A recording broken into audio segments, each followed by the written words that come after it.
Folks, welcome. We are live here on twitch.tv/ everyone. either of our channels. Hello. Oh, wait. Yeah, you got a thing for that. Yeah.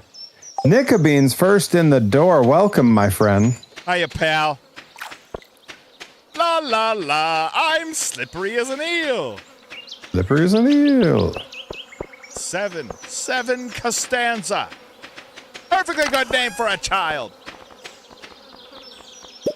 I'm taking all of your fiber and turning it into grass for our chickens. Threaten me with a good time. I mean, I knew you'd understand. Thank you. Hope everybody's doing well out there. Twitch land, YouTube land. This land is your land. Loopy, welcome in. This land is my land. Encrypted, Hiya, cryptid. Hope you're all having the best day. Hope everyone's doing good. It's Hope Thursday everyone's staying night. out of the damned heat. Gross, honestly. Oppressive. Oh, it's bad. It's real bad. Yeah, A streak? Yeah, I don't know if you heard about this, Johnny Torres. Last night, so Nickabeans is always there, keeping the streak alive. Every stream pops in. It was like at like a gratuitous amount. Yeah, I think we were verging on like it was either over 100 or closing in on 100. It was up high, like it was not higher. It was 158 was where it left off. Okay. And somehow, when she tuned in last night, she was at a 2-stream streak, and we don't know what happened. She'd been there every time. What? How? How? Twitch, what did you do? Hey, Without Darkness, welcome in. I'm so sorry. Adam NX67. I don't know what could be done to rectify this. Do we storm the beaches? No, that. You say that literally as I walk out onto the beach on my stream. Guy, man's going fishing. Going fishing with his boy. Yeah, why is the ocean green? Everything looks algae-y.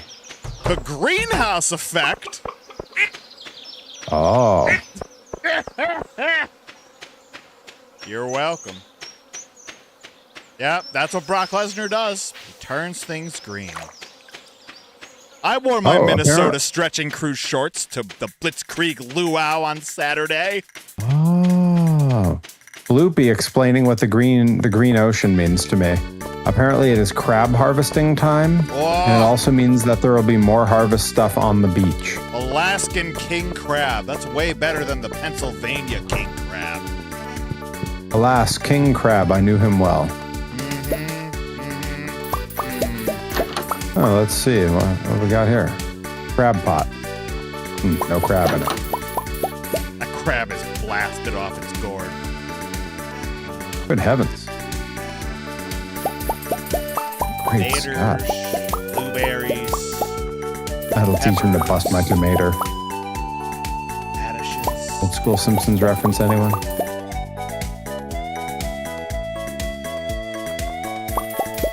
Don't worry, Perry. You'll get them. Yeah, why are you so crabby? I have so much quality fertilizer. I just have to have more. Loopy says, my nephew was born today. Now, is that to say that there was actually a child born today, or is that to say today is the child's birth? I mean, I guess both could be true. Is it just a birthday celebration, or was there someone actually born like within the last few hours? Oh, a child was born. Oh, good. I love Christmas carols. Bless. I know a thing or two about Christmas concerts. I've heard that song before. Bless. That's well, congratulations. A child who I'm sure it was foretold would bring balance to the force and not leave it in darkness. He interviewed the kid. Training we forbid. I knew. I was there. I got you.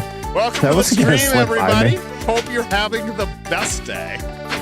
This is what we do. If you didn't know what we do, this is exactly what we do. No, I'm glad you said that because I'm never really sure what we do. I mean, we seem great at it. It's in the manual.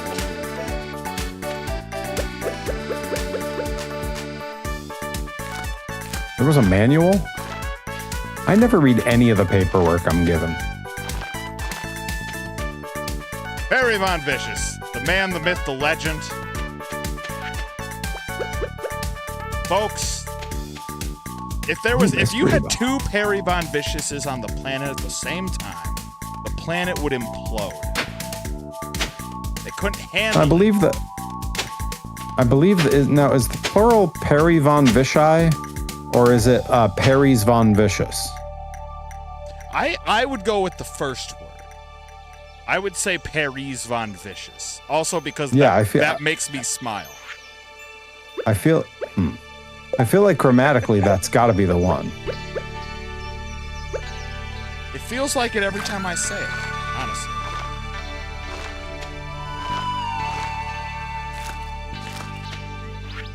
It's like we're talking about Charles having an old Diane Weist infection. Good heavens. Good heavens. It's like Jake Nick Beans. Can I keep one around to reach up on the tall shelves? A Perry's Von Vicious. Right? I mean, that sounds like just the best drink special, but because Perry's straight edge, it's just like the best non-alcoholic beverage you've ever had in your life. Like Adam and X67, that's a paradox effect. Now that's when you own 2 Doc Marten boots, right? I like it. I'll co-sign that.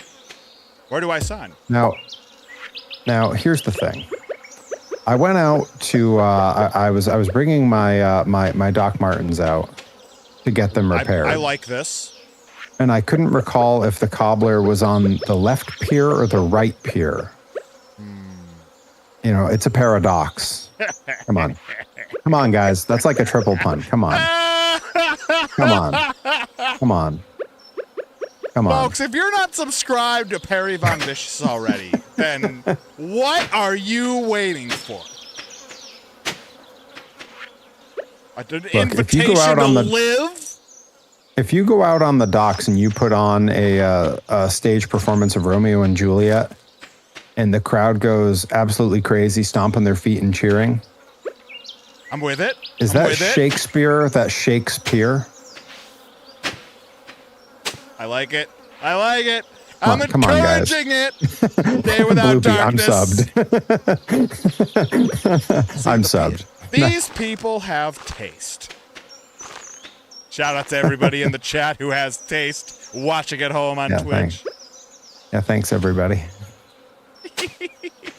Thanks for joining me for my my English major pun humor. God, you've been waiting to bust this out for how long now? Goodness. You know, it was bound to happen eventually. Learned about binding books the other day. It was bound to happen. It was bound to happen. I was reading about how bridges are held together. It was riveting. Reading a book about obsessive. I was reading a book about obsessive compulsive disorder. Couldn't put it down. Folks, get this man a basement studio. You could. I got a book that will actually prop itself open for you. Like you don't have to touch it to read it. It was a real page turner. Hey. What are you waiting for? All of you, what are you waiting for? Folks, I'm raining these puns down on you. I hope you brought a punbrella. I've been in the gym. I've got puns of steel. You could have a whole day of this, couldn't you, Perry? I've barely scratched the surface, honestly.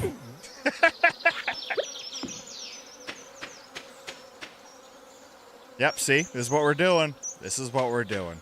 I just like throwing the gas on the flames and seeing what the flames do. Harry, tell me when I'm telling lies. Oh, hang on. I have the button for that. Hang on. There it is. Yeah. Mm-hmm. He knows. Mm-hmm. He knows. He knows what he did. Didn't tell lies, for one thing. I'm watching the view count go down. We're testing the waters. The ones that are made for the whole stream, they'll stick around. They always do. Yeah, the hardcore fans, they'll stay through the puns. Exactly. That's the secret. We try to drive away any of the casuals within the first couple of minutes.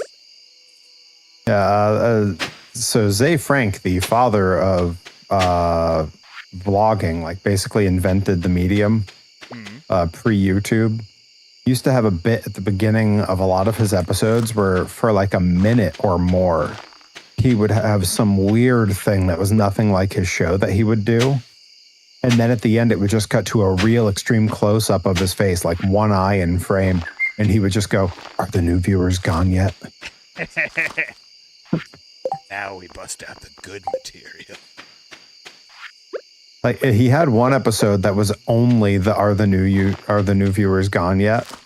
It was called. So he shows up and he goes, "Welcome back to this week's episode of Fingers in Food."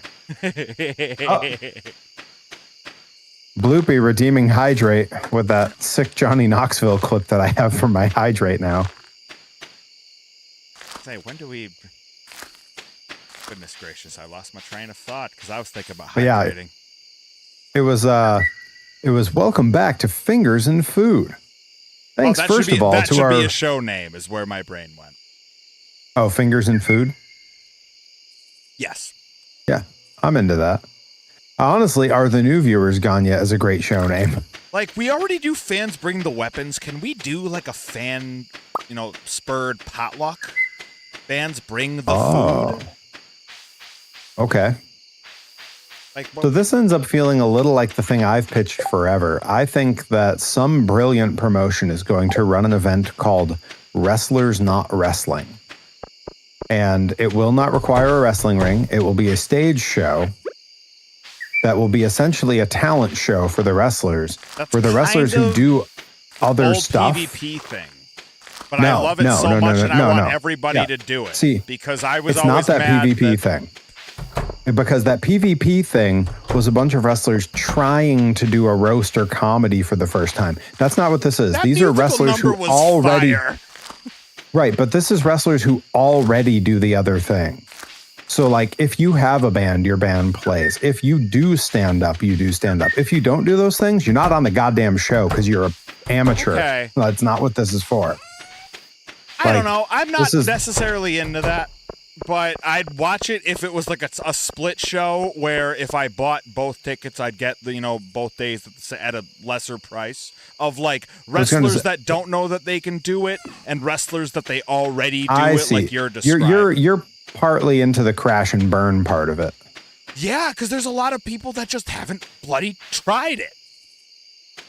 When Allie Ketch is just belting out show numbers and you're like, did you sing on a stage? And she's like, oh no, I've never tried. And you're like, what? It's like I've never sung before today at all. And you're like, excuse me? You probably, like how dare you?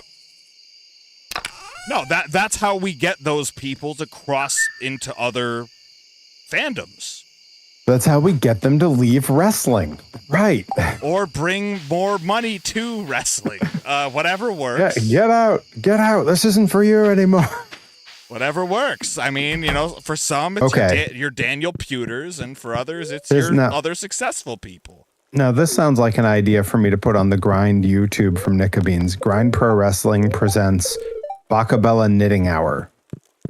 If it's literally just an hour of Sydney Bacabella fully in character trying to figure out how to knit, I am 1,000% into that bit. And it's a full hour uncut. That has already made full sweaters. Ah, yes. I'm a heavy sweater. So what you're telling me is that Bacabella is going to have to be, as a fully, weathered knitsmith, or whatever your preferred nomenclature. I like I think you got it. Yeah, knitsmith is the term, I think. Knitsmith. Okay, perfect. I figured. But for he's gonna have to pretend he doesn't know how to knit. Sign me up. Yeah, I'm not against that idea. People knowing how to do something and pretending not to know how to do it, I'd rather watch that. Yeah, I think if part of that event is me like going, okay, I'll try it as I like. I've never jumped rope in my life. Here's my first try. It's me looking at a unicycle like a giraffe that just learned to stand, and then whoop, up we go. Bobby Orlando has never shot a free throw before. It's possible he hasn't, because from what I've seen. He just keeps using the wrong medium. Right, well, if he'd thrown some free throws, don't you think he'd know what to use? But, it's been how many episodes? Who knows? It's been a whole lot. All right, Nika Beans has bought the rights. Good. Someone's got to sit on the web URL for us. Somebody had to.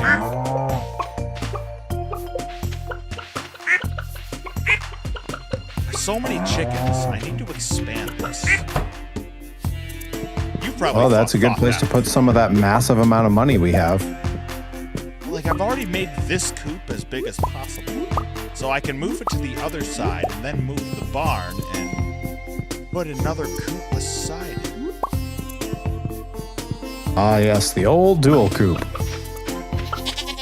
I think that's the name of a 50s car. I could see that. The Chevy dual coupe. Were they the ones that used Like a Rock?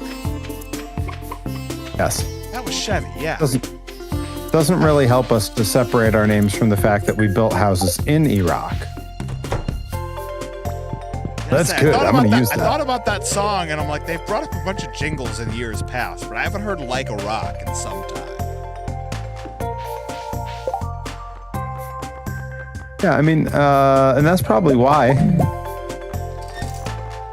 I guess what, people just don't like Nickelback anymore? I don't understand. I don't know. I always go straight to Bad Religion. The beginning of Generator. Like a rock, like a planet, like a fucking atom bomb. I like it. I like it a lot. Last time I saw them, I was at a beer festival. Which is a funny place to see that band. Right, of all places. And it was like the front-to-back playthrough of Suffer, which is like, okay, that's wow. Cool. A whole lot of people really like this record. This isn't my go-to. But I'm going to watch it because I know it's epic. And I've been around for because a lot you're already of that. here. I've been around for a lot of that. For every Bad Religion playing Suffer, there's a... Go on. People like... Nika Beans, what is that? What is that a reference to? Hang on. Was it... Or possibly Chevrolet. I didn't see when it popped up. Not a fan of Suffer or Generator. Probably more I think it was Nickelback. You said, what, people don't like Nickelback anymore? Probably more of a process of belief person. Oh! I mean, Silver Side Up is a perfect record. Outside of that, I understand. To me, Nickelback is one of those things where it was like, they're so benign, they're harmless, but everyone decided to hate them at once as like a meme. You imagine people being like, I'm really passionate and I really like Saliva. And I feel this way about Nickelback when they're the same band.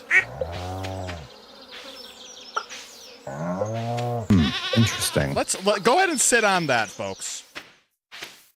But yeah, there was that one era where like the two things everyone wanted to make fun of were Nickelback and Guy Fieri, and I was like, these two things seem completely harmless to me. Why is this the target? But if you put them together, you get Saliva.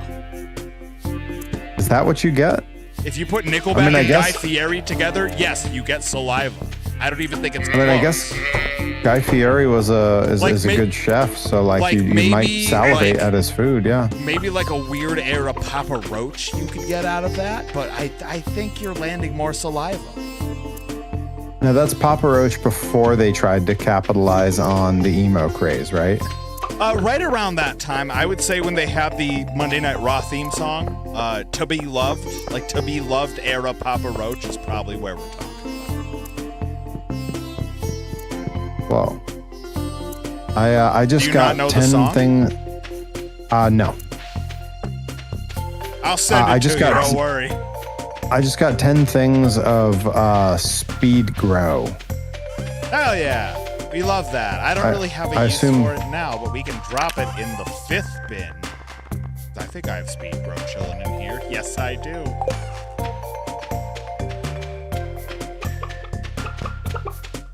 Yeah, Nickelback, Silver Side Up. Go listen to it, chat. It's better than every other track that you've heard that makes fun of Nickelback.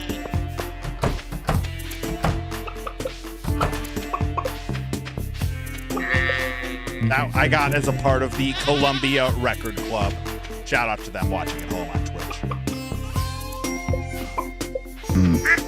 Do you want to join the Columbia Record Club?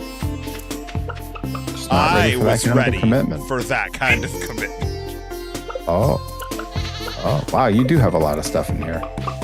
To get out of that commitment took me about an hour on the line with customer service. They weren't lying. Happen. They weren't lying when they said it was that kind of commitment.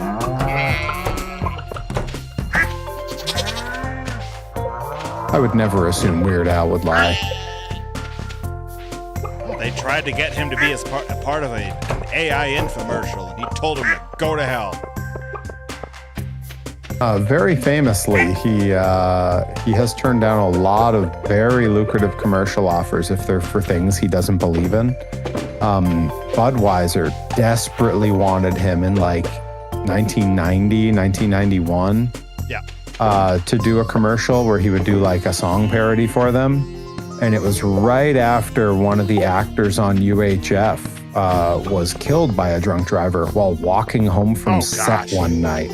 Yeah. And he was like, yeah, most of my viewers are kids, and also like a drunk driver just killed one of my friends, so no thanks. And they like tripled the amount they were willing to pay him, and he was like, yeah, no, I said no. Right, no, it's principle now. And it was like, that was in an era where like UHF had bombed, and like his album right before that bombed, and he like wasn't exactly rolling in money. Yeah, that's what we were talking about, that he turned down some AI company asking him to do an ad. Yep. Weird Al for president. Write him in, everybody. I mean, it makes sense. Like, I don't think he would ever say yes to any commercial, because like, I've never seen him in a commercial. And I'm pretty well aware of basically everything he's ever done. Right. Folks, I am like 2 weeks from going to see Weird Al. God, there's so much lined up for you. Between the Weird Al show, lot. The all-day stream. My God. And two different debuts this month. One for Chaotic, one for Green Mountain. Oh, the Chaotic Mountain. Mm-hmm. That's right. It's chaos up there. Bless. That's Friday, right? 10th, wasn't it? Yeah, not tomorrow Friday, but the next Friday. Yeah. Yeah, the 10th. That's the day before the all-day stream. So I'm gonna get home from that at like 2 a.m. It's gonna be chaotic. It's gonna look. What I'm saying is that I'm spending all of Friday morning making a ton of iced coffee to leave in the fridge, because I'm gonna need it to get through an all-day stream the day after a booking that's gonna keep me out till 2 a.m. Here's the secret. Print out an extra action figure and give it to Chase. You'll be back on every show after that.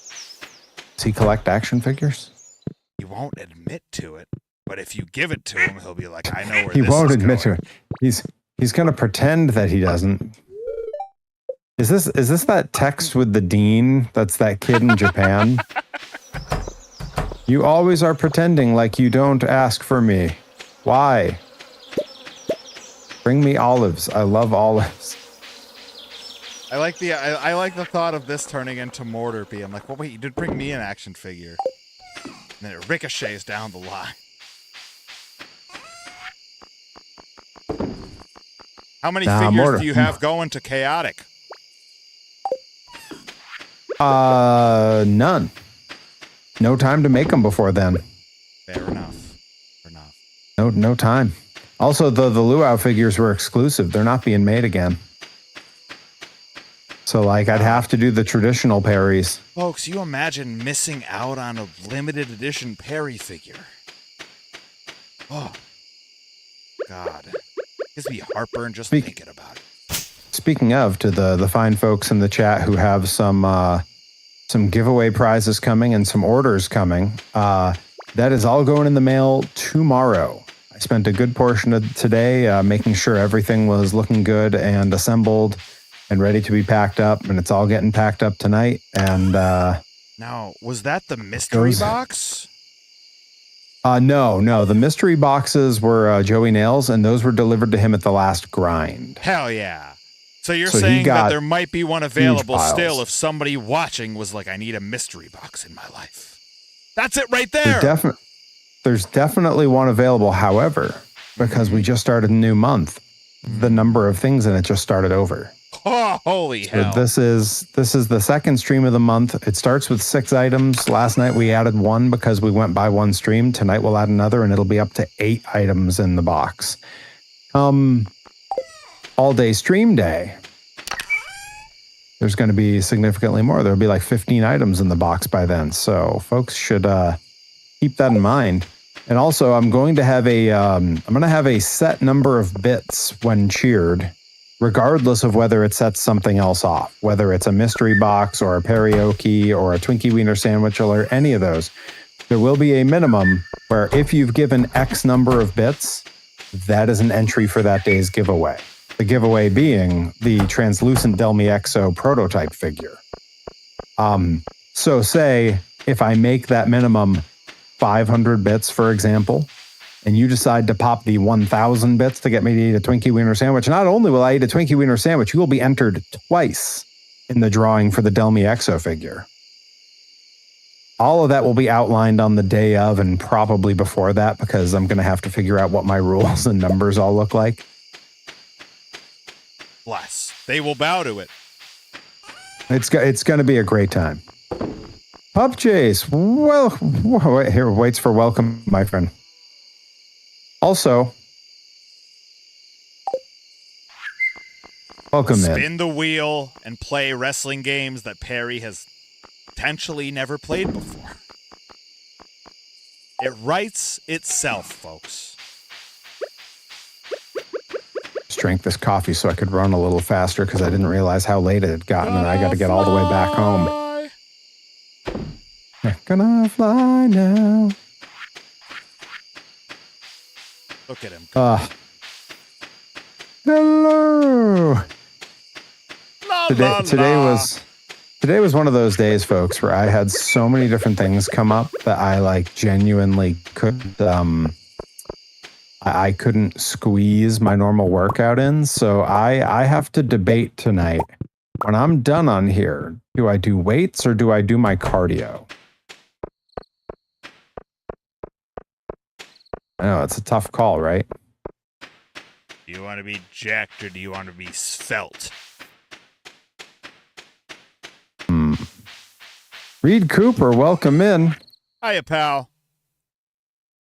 Hope you're staying as cool as you possibly can.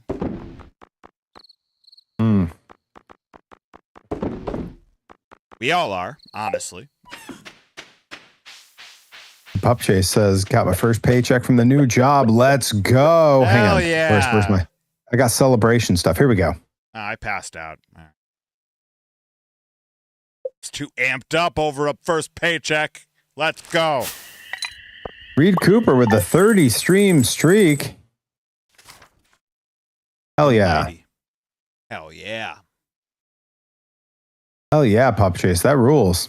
You're doing some retro shopping. Explain. Are you retro Steam toys? Summer sale? Yeah, you doing Steam summer sale for retro games? You doing retro toys?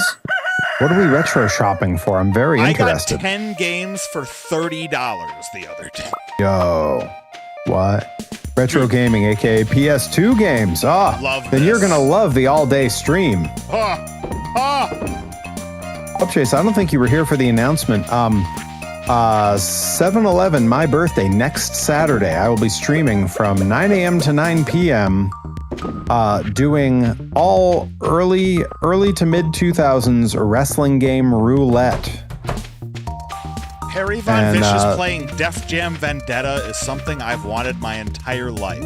And now I have like a 1 in 7 chance of that happening. It's what the people want. And then from 9 p.m. to 11 p.m., it's a karaoke concert with a special mystery guest. And the people want to know. They've been asking, is it Johnny Torres? Johnny Torres, I'm opening the floor to you. You can answer. Is it you? I know who the guest is, and it's way, my God, you could have asked me for about, cut a whole 0 off of that pay grade. But now you shelled out the big bits to get the big member of Biddy City to come over to Deerfield, and that's what you're getting, folks. Big surprise guest. So confirmed, it is not Johnny Torres. It could be so easy if I wanted for that to happen, but all-day stream, we need an all-day caliber guest, and it's not me. I'm regular fare. It is not Bobby Orlando, Nickabeans. It is not Bobby Orlando. It's not Bobby Darin. Not Bobby Darin. Not Robert California. Not Thomas Oregon. It's not CPA. Pup Chase, to answer your question, please tell me that you have Def Jam, Fight for NY, and also Ultimate Muscle. I'm going to lean up close to the... Oh, yes. Yes, I do. We spend so much time on this channel making those muscle figures. How could I not? How could I not? Come on. Where's my button? Where's my button? Where's Job? Come on. We had a wonderful time rolling out all of these various things, being like, will this work? Will this work? Will this work? And lo and behold, like 30 seconds of them worked, with one of them being something I had to report back on, and I think now we've got the full 100%.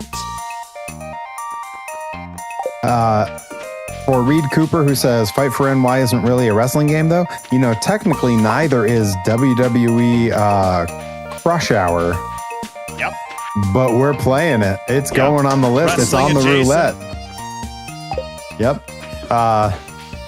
Dream match, Perry Von Vicious versus Kevin Mask. Hell yeah. Let's make it happen. Fight for New York for Def Jam is like WCW Backstage Assault. Like, they're wrestling adjacent, whether it be Backstage Assault that never happens in a ring, or Fight for New York that never happens in a ring either, but has more wrestling adjacent moves than Backstage Assault does. Let's see. That game is top tier for the PlayStation 2. Because it potentially is top 5 PlayStation 2 games ever made, depending on who you talk to and their opinion set. Exactly. Oh, Adam NX67, that sounds awesome. Hell yeah. Spinning pile driver through the dirt floor. See, this is what we need. Right, like, here, Ultimate Muscle and Def Jam are not far off in that genre of wrestling game. Pile drivers are way higher off the ground. Wait, hang on. Got it. Yes. Nailed it. Of course All you while trying to reel in a fish. It was touch and go for a second here. God. Guys just always doing the challenge runs. I don't take the easy way out, especially when the game won't allow me to take the easy way out, like Psychonauts do. No shortcut home. Yeah, we tried doing some surgery on that earlier. Nope. Did you just do a no easy way out reference? Just catch it, no shortcut home. Yep. Hell yeah. Giving it can be rough. Yep. That wasn't gonna totally slip by me. Shout out Legends to of the Wrestling was Rocky Horror pretty great if I recall, but Watching at home. mostly because it has footage that isn't on anything else. Oh yeah, Legends of Wrestling and Legends of Wrestling 2, I believe. We have both of those lined up to go, right? Or is it just one of them? Just number 2. Just number 2, which, if I recall correctly, is the one that has Andy Kaufman. Number 2 is probably the best of them. It's like Eddie Guerrero and Rob Van Dam mixed in with all of these yesteryear folks. Probably has the biggest roster of all of them. Best storyline of all of them. The backyard wrestling games are going to be a trip too, because those have like ICP and Andrew WK and like Sanjay Dutt and like all the like crazy lineup. And all of them you'll be able to create a wrestler in for the most part. So you'll be able to make the most ridiculous. I can't say 3 or 4 faces of Perry. It'll be like the 12 faces of Perry or something like that. But it was really neat. Like they're not really a speakable company anymore because of a lot of their misgivings. But seeing all the CZW clips in it and being able to say like, wow, you and I have both wrestled in that ring. That's crazy. Yep. Don't worry, folks. We cleaned ourselves right after. We had to. Disgusting out there. It's disgusting out there for real. Hope you're all staying cool. What's cooler than being cool? Ice cold.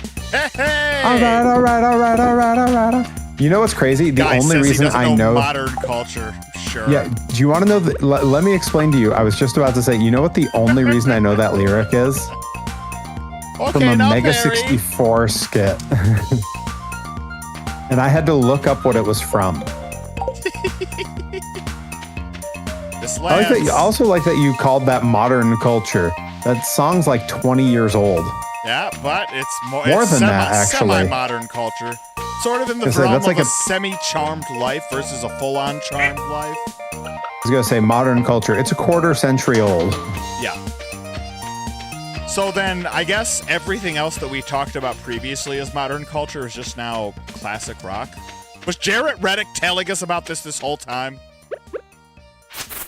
Now I'm watching wrestling, trying to be a tough guy.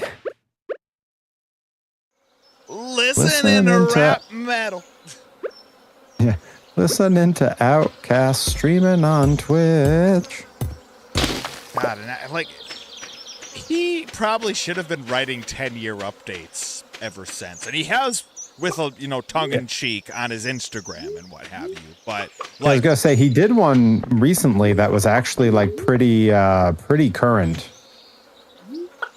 God, shout out to Stacy's mom watching at home on Twitch. I hate that everyone always mistook that for a Bowling for Soup song, and now they're right when they say it.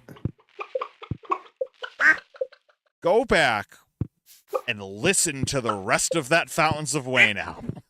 I'm not denying anything about that comparison because that's spot on, and that's what happened. But just go listen to the rest of the album. So there was one year we have like we have a festival in Greenfield where I grew up. Forever it was just called the Hot Air Balloon Festival because that was all they did.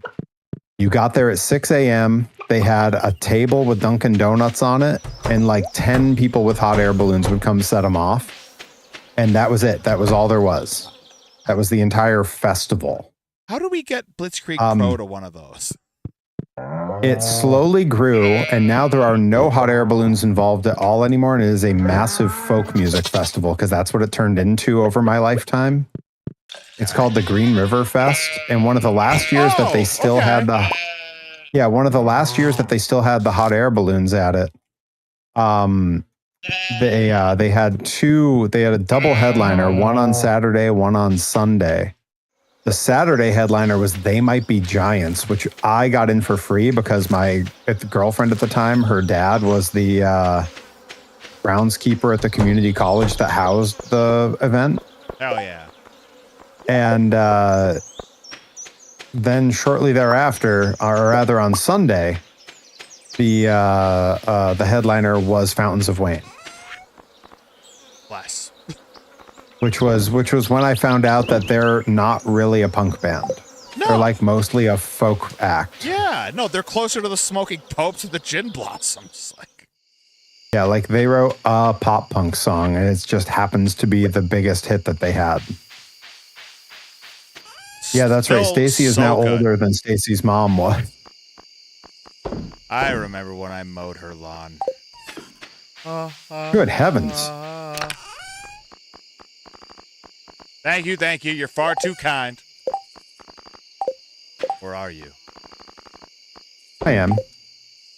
Yes, we ate with that comment. We ate. That's 8. That's the next Blitzkrieg show, folks. Subscribe to the Blitzkrieg Pro. Then we ate. Oh, my world. That's what the name of the show is. Plenty more to come on social media about that, but it was an exhausting series of weeks for everybody at Blitzkrieg Pro. Boy, and how? We're still reeling. It's a still hangover we didn't deserve. But we earned it. We did. It's well earned. Now we'll see if Blitzkrieg Pro has earned this next year, because my God, things are about to get uncomfortable.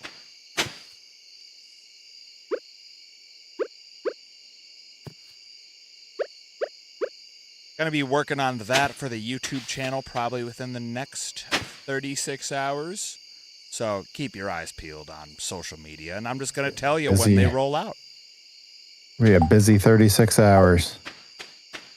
I finally got the 3.5-hour clip. I was just glad I didn't see 4. He's jealous of that. Jealous of that. Got these blue tights. You think I care? Stacy got you those blue tights. You know what Stacy's mom got me? A son. what is it? You know what Stacy's mom's got? It going on. He's jealous of that. You know all I want? She's waited for so long. Not even how it goes. Stacy's mom got me chlamydia and a son named Little Tex.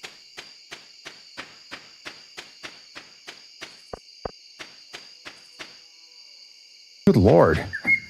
Sorry, I spaced out for a second. Yep. Chlamydia, not just a river in Egypt. Heavens. I'm just picturing Luann from King of the Hill going, chlamydia would be a beautiful name for a girl. Chlamydia's angel. I can substitute Buckley with chlamydia. That's fine. I can work with that.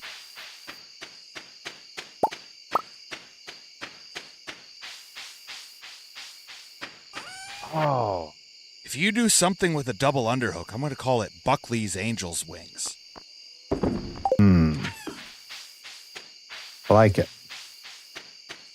And I don't have a choice in the matter because you're the one on commentary. I co-opt whatever I want. This is the thing that not everyone understands. They don't really get a choice. Yep. You're on commentary and they're not. Well, they could be like, I call this, the flying brick to the mouth, and I'll be like, okay, well, I'm either going to call it that or I'm going to call it something cool like the Shira Nui or the Angel's Wings or something like that. I'm running back to bed as fast as my little legs will carry me, but I don't know. It's looking iffy. You have 40 American minutes. You're doing fine. Well. 20 minutes. Yeah. Duel of the Fates intensifies. Oh God, yeah, oh God, oh God, oh God. Who wants to be a millionaire for that particular moment? I just got in the house and then fell asleep right in the doorway. I'm pretty sure they wrote a song about that once. Yeah, it was can we forget about things that when I was oh yeah. Please tell me why. That's that song that Real Big Fish plays a whole bunch. I was in the front yard and I'm sleeping in the doorway. Played Stardew Valley last night. Who Are You by the Who, right? Yeah. Yeah, that's the one. Yeah. I woke it's up the kids in a aren't. Soho doorway. The policeman knew my name. Yeah. Yeah, Ruby Soho. That's right. That's it. Oh, bless her heart. 17th of summer. I always forget that that's her name now. I just think of the Rancid song. She owns a board game cafe in Indiana. Is that Bon Jovi lyrics? That's the real story. That's the real story of Ruby Soho. Ruby used to work on the docks. Exactly. Now she owns a board game cafe in Indiana or whatever. Oh, you roll the dice. Living by the price. Yeah, I believe it goes destination unknown. I watched like half of their set and then went to watch the Gaslight Anthem. I couldn't tell you. Oh, destination unknown. Whoa! Ruby Soho. Yeah, see, that's it. We figured it out, folks. Yeah, that's how that song goes. That's exactly how it goes, and in nothing else. What the fuck are we doing? This is how it goes. This is how you get more all-day streams, people. With powerful, interactive, collaborative content such as this. Do you want to see Perry play before 2000s? Maybe after 2010? Plenty more where that came from. I mean, 80s and 90s as well. We've talked about Bon Jovi can be sung because I don't know. I don't want Perry to see. Mark Sterling can't we've be talked everywhere. about not with that attitude. We've talked about a few different ideas for potential all-day streams with like the roulette wheel like that, and one of them was like, because there's not that many of them, monster truck games, and we don't even have to put a time cap on it. It can be all time. Dude, there was one that I thought of the other day that I'll roll out on you alongside chat, but it was all of the arcadey, cartoony racers where you have weapons. So like Crash Team Racing meets Diddy Kong Racing meets all of Crush Hour meets all of those. Twisted Metal. Yeah, Mario Kart. Yeah, exactly. All of those. What was the motorcycle one from back Road when? Rash. Yeah, man, Right, my brother and I together? lived for that. Yeah, it's all just race battles. As long as you could pick them an item for it, it qualifies. I like that. But yeah, no, we ever since me and Perry started chatting up, what if we used a wheel in a stream? Ever since then, it's been kind of, well, what about this on a wheel? What about that on a wheel? So, folks, if you like wheels, my God, Right now they're all just going to be digital wheels. But like, we raise enough money, I might just buy the stuff and make a physical wheel to use on Wait, stream. like a stretch goal with Stretch goal. with Stretch bits? goal Armstrong. Or subs and bits? You wouldn't. Subs, Doms, whoever wants to give me money. Shout out to the Come subs on. and doms watching at home on Twitch. Where's my... There we go. Jenny Slate had to chime in for a second. I wasn't sure which one you were going to use there. You just know that whenever I go, where's my... It's me looking for a button. I was half expecting the Job. Come on! It's a good one. We're going to have to get you a bigger soundboard. I mean, the thing is, like, I have nearly an unlimited number that I can put on here. I just have, I have 8 buttons and I have to swipe. And when I swipe on the thing, it pops up another 8 buttons. Each one is a page, which is great, but I don't have easy access to all of them all the time.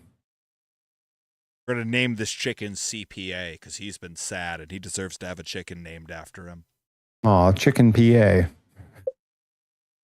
That's what the C stands for. You were saying. Yeah. I have essentially an unlimited number of sounds and actions I can put on the Stream Deck. It's just I have to swipe between pages on it to get to them. It was a void chicken. This chicken's already gone to the dark side. What have I done? Oh. What have I done? Well, I would say it's art imitating life, but really it's game imitating art. You know who I blame for all this? The New York Mets. If they were just playing better, then CPA wouldn't have done any of this. I blame the Knicks. They got his hopes up. They made him believe that New York teams were winning again. And like the Yankees are, but he's not a Yankees guy. No, he's a southern part of the state. He likes city fields. Well, I mean, I should have known this was going to happen from the get-go because Charles Mason is as well. He's got a Steve Cohen box. So I got to believe they're just in the luxury box at all of the games, watching the Mets lose, and CPA this whole time is just feeling worse about it when Charles Mason is just feeding off of it.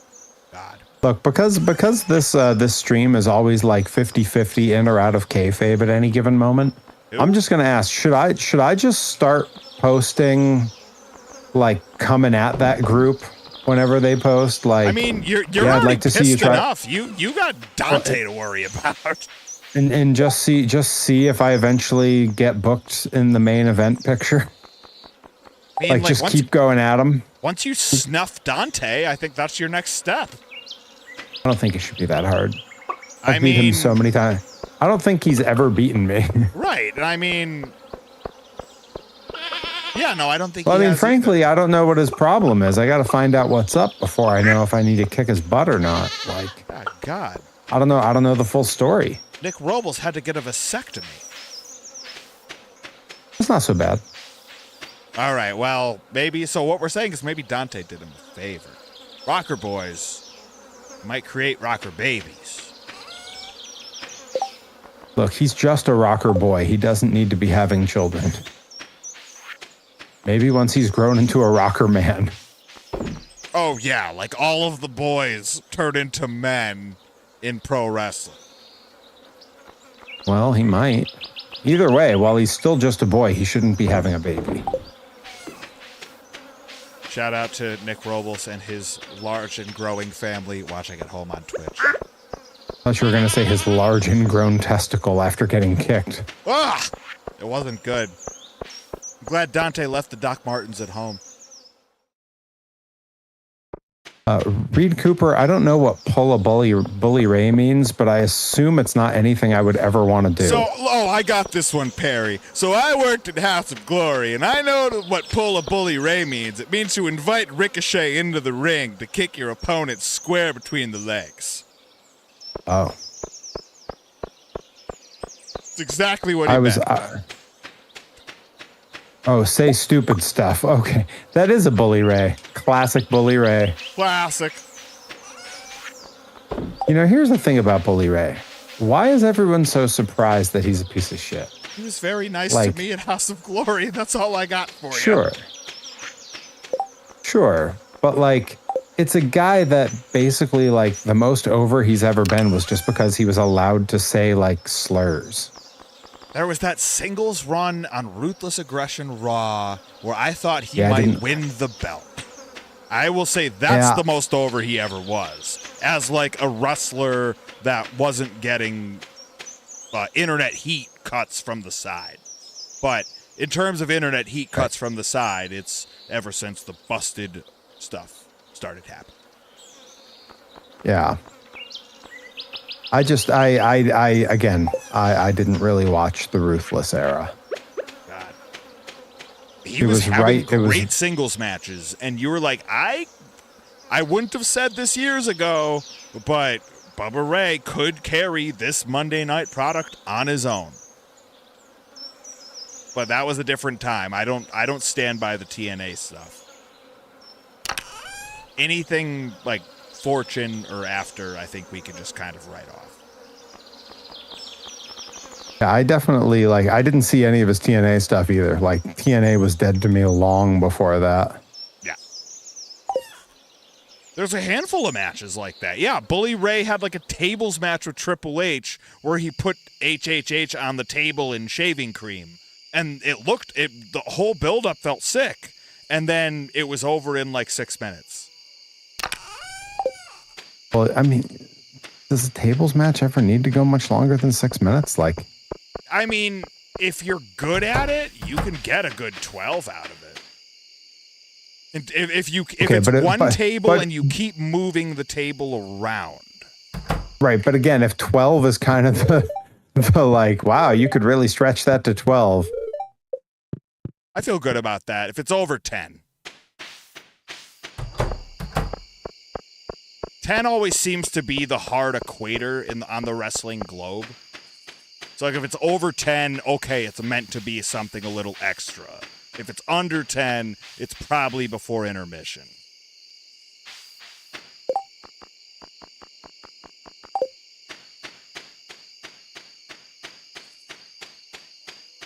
But also, if you're structuring your card to be an hour and a half, then maybe everything is 8 minutes. Wow. I don't know anybody like that. So I have trouble imagining why anyone would structure a card to be a certain. I mean, unless it's a TV product, why anyone would structure their card to be like, oh, it's going to run exactly this long. Nope. Like to me, a live event wrestling show, like it's vibes. The length is how long the show can be while it's still good and the audience still wants to be there. You can have like a hard maximum, but it should still be well within when the venue is going to kick you out. Because right. MXW did that. They kept cutting time off their main event based on when the venue curfew was. Well, we saw what happened at Blackcraft with that.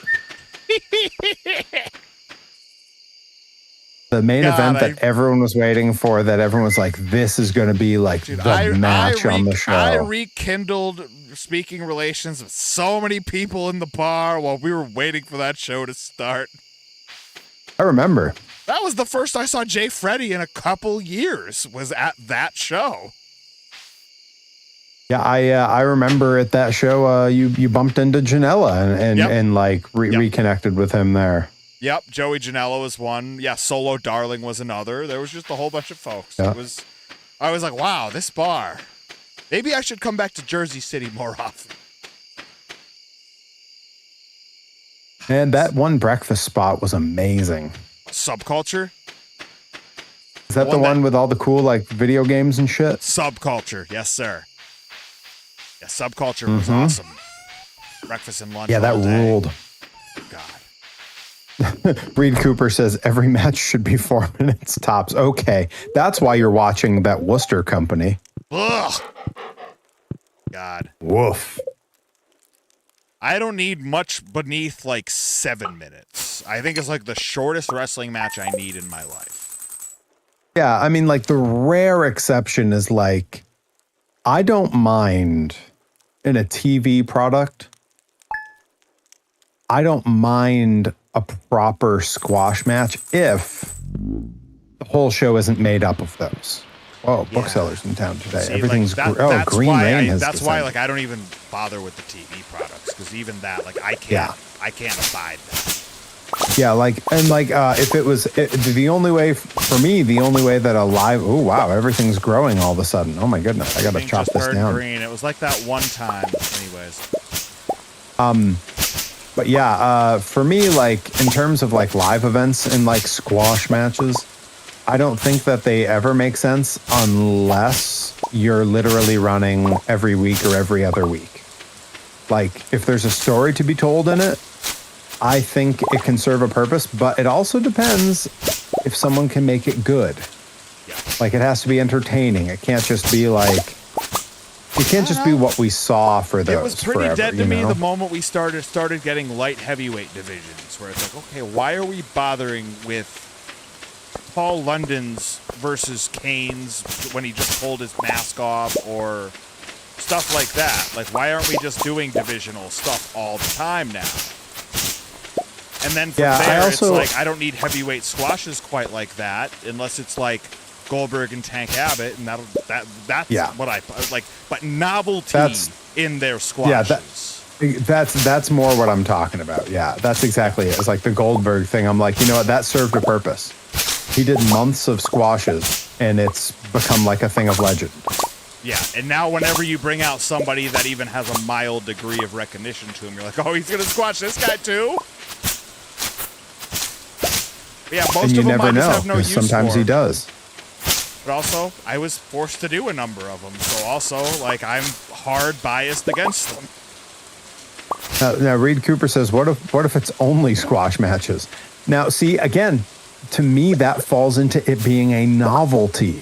If the whole show is just squash matches and it's how can we make the best squash match on the show and you're watching everyone try to outdo each other, I could watch that, but I'm an insider. I don't think fans would want to see that. I think any time, and I mean you being a regular new generation watcher and beyond, you would know. You saw guy over 250 come out to the ring, and then 3 guys under 220 come out after him. You already know the writing on the wall. Yeah. You could be blindfolded, and you'd be like, okay, I can call 80% of what's going to happen next. Yeah, you see giant bodybuilder with like really nice gear and a cool name and music come out, and then you see obvious local construction worker with no writing on his gear, unkempt with no tan come out, and you're like, oh, okay, like I know exactly what the next 4 minutes of my life is going to be. Half of it is the framing to me, where like they immediately put the underneath guy out to pasture, where you could frame this and give it another 2 minutes and actually have some theatrical appeal to it. That's one thing I hate about squash matches is they're framed that way from the get-go versus giving them a chance at some theater. I also think that often things are called squash matches that are definitely not squash matches. Okay. And that throws people off where they're like, oh yeah, no, I don't mind a squash match. And you're like, that wasn't a squash match. That was just a match where someone lost definitively. Like, that's not the same thing. Like, just because a match is fast isn't a squash, you know? I see it. Yeah, I guess from there you're going just based on the offense gotten in or something to that effect. Yeah, I think that matters. If you have a David versus Goliath match going on, and David gets a ton of offense in before Goliath takes him down, even if the match is only a minute long, that flurry, not a squash match. Because like back when they were building Earthquake or when they were building Yoko, those jobbers did not get offense in. Like, that was not a part of what happened there. I think the split lands on the selling by the giant in question. Yes. It's true, because if you come out and you get a huge flurry and they barely flinch and lay you out with a hit, yeah, that's a squash. Right. But if they're wobbling and weebling and registering, then we might have something here. Yeah, completely agree. Do you like this inside baseball, folks? Because that's what we do on car rides, and that's what you wanted with these co-op streams. Now I'm looking at Well, I'm out in the town doing more clearing of stuff. There's these weird plants that are all curly like a Jack and the Beanstalk. I mean, I've already turned in fiddlehead ferns, but there's more stuff to collect if you so choose. Those are fiddlehead ferns? Good Lord, they're like 10 feet tall. I don't know, these are just knobbly trees.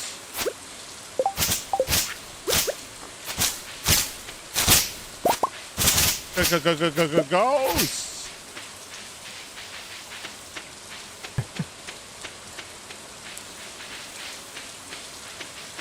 Yeah, exactly. I think giant jobbers are my favorite weird trope. Like an extra big guy that's a who was the one guy that Lex Luger famously like really struggled to put up in the rack? On WCW, was it Roadblock maybe? I think you're right. Yeah, that was a jobber, but he was friggin' huge. Right. Yeah, no, that I'm more into than just big guy, tiny jobber. So what you're saying is there's a chance I've got a job. I'd rather watch you do the JOB because you would make it look like $1 million. Well, except for the whole bumping thing. No, I gotta tell you, don't bump, just roll. Yeah, well, I mean, honestly, like I don't have much choice. I realized looking back at my work, I think at some point in Japan, I took my last true bump. In Japan? I think at some point in that training, in Japan, at some point in the training there, the bumps beat me up and hurt me so bad that I don't believe I've taken a true back bump since. And I really like went back and like watched my stuff and I was like, yeah, my bumps are not snappy regular bumps anymore. Like I only kind of leave one foot and I kind of timber fall on all of them. Yeah, I feel you. Which like, it's fine. I know isn't, well, I know it's like, it's also like, it's not so bad. I'm like a big guy. So like, it's pretty rare that anyone would give me a true bump anyway or whatever. But like, boy, when you're being trained and you're being essentially told that all that matters is if you can take a really good bump, yeah, like it's hard to like let that go. Yeah. But you were a rich man. You paid for those bumps. Is that where we doing Fiddler on the Roof? All day long I'd pirate ghosts. If I was a wealthy man, We really don't do enough show tunes on these streams. No, I mean, they don't pay enough bits for that. They could. Folks, for the... Maybe on the all-day stream? It sounds like Dizzy Hellfire has picked out her version of show tunes for me on the all-day stream. She's saying she's going to make me sing some old-school Simpsons songs. Okay. You both should do the time warp. I'm into it. With the lag. The Simpsons show tunes. We'd have to do some shopping up for this. We're gonna try to do duet things. For the Simpsons thing, I wouldn't have to relearn anything. I just know it all. Next time we ride somewhere in a car, perhaps Perry could put Twitch on his phone and then we could duet something because it's only one mic. We could even do one mic by Nas. It could even be a boat. It could even be a boat. Or we could sing various Family Guy songs. I have been cutting down vegetation like a maniac this whole day. It's good for him. And my energy bar has barely flinched. I don't know how that's possible. Chopping down vegetation all day, and boy, my scythe is killing me. I've got it in my sights. That's absolutely right.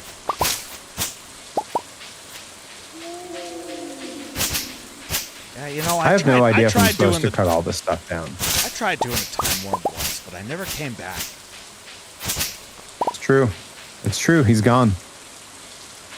Could be anywhere. I am just a replicant. Be a boat. Ah, yes, replicant. That's what they call the members of the band, the Replacements, right? Oh, God, Children's by the Million sing for Alex Chilton. I'm in love.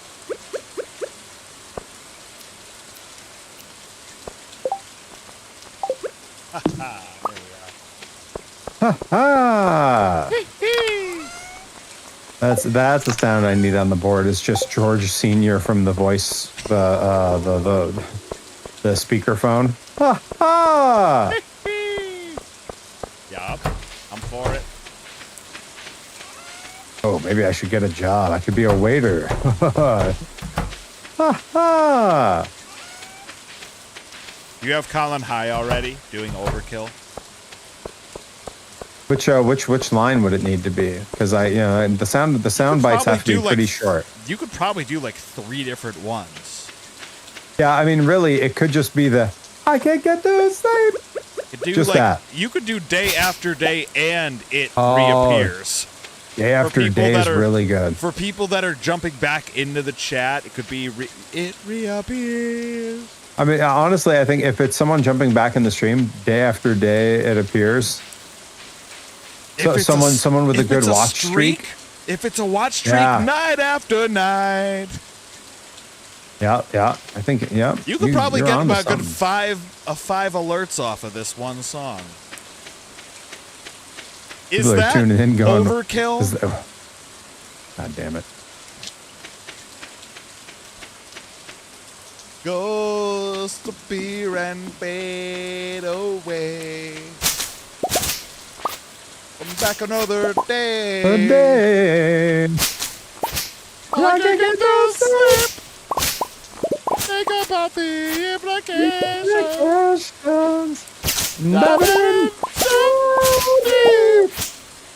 Oh, that's going on the karaoke list. Especially at night. Ha! I went right back to George Sr. Ha! Yep. You're welcome, folks. You didn't even have to pay for any of this. But you should have. So you can make up for that in about 9 days. Not to be confused with the band that made the song. This is a story of a girl that cried a river and drowned the whole world. Shout out to 9 days watching at home on Twitch. But in 9 days, my dear friend so is doing sad in an photographs.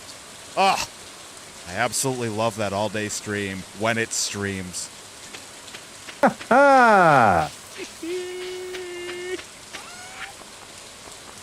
I have no idea if I'm supposed to be doing this much like clearing of the forest, but I have just been chopping stuff down for no good reason all day.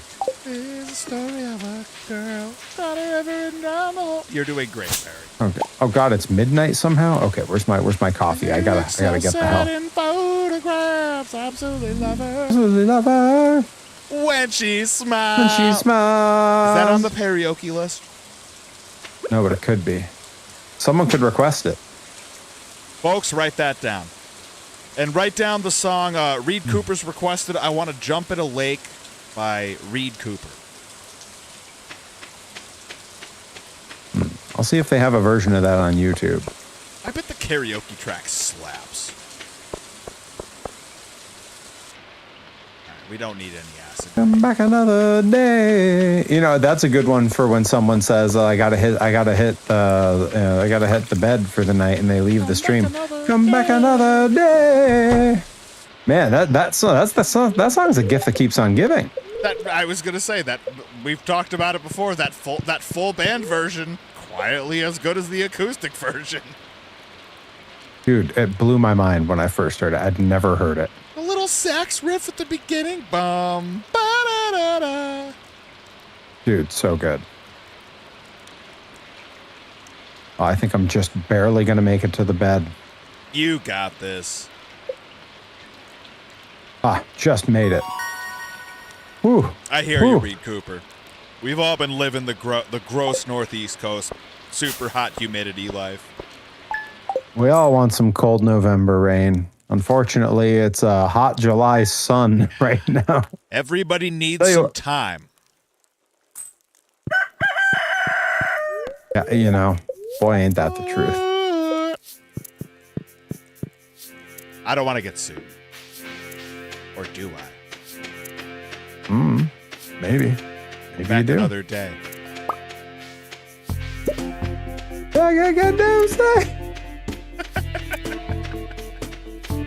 Yeah, I am gonna look at putting some of those sounds on the board. That's pretty good. Shout out to men at work watching it send home on Twitch. Especially at night. Yeah, the rooster did land right on the Guns N' Roses lyric when it went off. It's just overkill. Oh, Axel comes. What a jam. Slow the rooster. Oh, yeah. Who's gonna... Oh, God damn it. Helicopter saw the rooster. Oh, yeah. Yeah, who's gonna surprise me tonight and pop a karaoke so that I have to do men at work? Rattling Bog. But the Rattling Bog is mixed in with the karaoke. Folks, you can do whatever you want. It could even be a boat.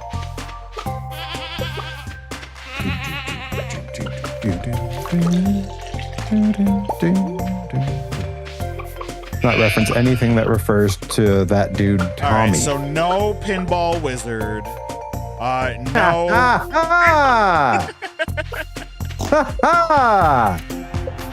No Rugrats. Can't have that. Nope.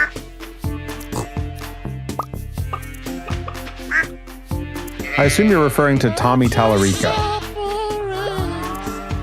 I'll take it. Shout out to Pete Townsend watching at home on Twitch. Oh, what's this crazy looking? Yeah, you're right. What makes him so good?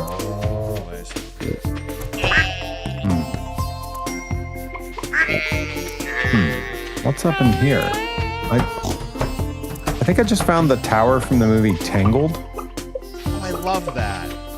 Tangled up in blue. It's locked, but I can hear someone inside. Oh my God, it is. Is Rapunzel up there? Bob Dylan up there? How do I get her attention? I'm gonna try throwing the fishing line through the window. And it wasn't on and the sun was shining. I was laying in bed. Are you doing Bob Dylan? I was standing on the side of the road. Hey, putting on my shoes. Headed back to the East Coast. Lord knows I paid some dues. Now that's another that's a gaping hole in my pop culture knowledge. I know nothing about frickin' Bob Dylan.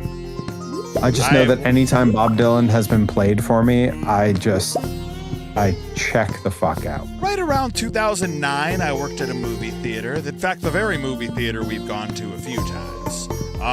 Is the end of this story Watchmen? No.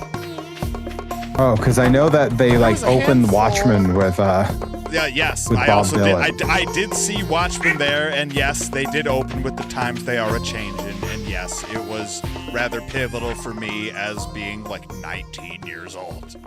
But yeah, that's a clip they used to torture Rocco in the room. So that's how I know it. We hated it. Like a stone, and the times they are changing. Yep. Oh, I know. I had to walk in and take the temperatures many a time when that song was going at full bore. But yeah, there was a handful of artists that I got lent records from elder statesmen, and I learned a lot about Aerosmith and Bob Dylan as a result of working at that movie theater. Those two artists in particular. That's why I have soft spots for them, where other people would be like, wait, you really like them? And I'm like, yeah, but it's complicated.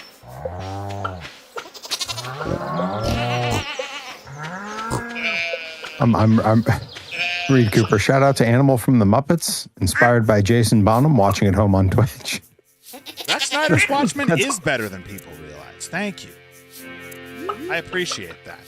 Also, on a side note, Giant Baba looks really happy today. He always looked at. Oh, you mean the chicken? Sheep, sir. No, it's the sheep that we named Giant Baba. Exactly. You want me to run through the names of all of our animals? I can. Yeah, would you? I mean, maybe not for me, but for for the viewers at home. All right, everybody. Got Nitro the dog kicking things off. Then we got Emo and James Brown of the Brown Chickens. Emo Phillips hails from Downers Grove. And the Void Chicken Circuit, we've got Estelle, Morgott, and Margit, all from Elden Ring, and CPA, who is from Blitzkrieg Pro. The CPA, famously of Elden Ring. The White family of Walter White and Jay White.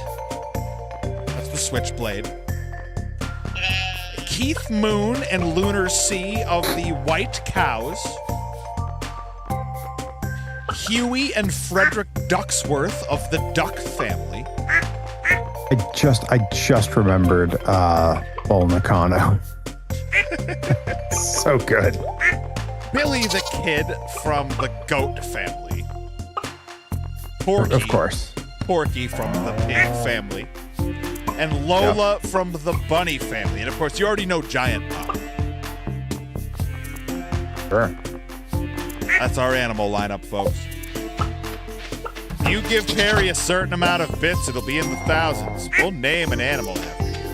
That's going to cost us real in-game gold, but we'll do it. We're crazy like that.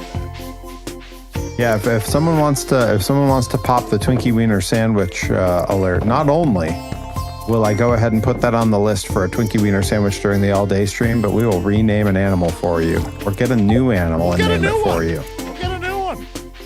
I don't want the animal to be confused. Oh, you can get a new one. Why would you get a new one? Yeah, you turned into Jerry Seinfeld for a second. I already got used to having its name. It's been a whole season. You're going to get a whole new one. Do you want to be an animal or not? Shout out to everybody. We need fiber because all that cutting stuff down, I have so much. I can always welcome fiber because I can turn fiber into grass and then put grass in the animal pens. Well, the good news is I've got 456 fiber. God, that's like 46 grass. Emo would never. You just call him Mr. Butterfingers. This has the best voice. Like Toy Story, the moment we leave the coop, starts laying it down.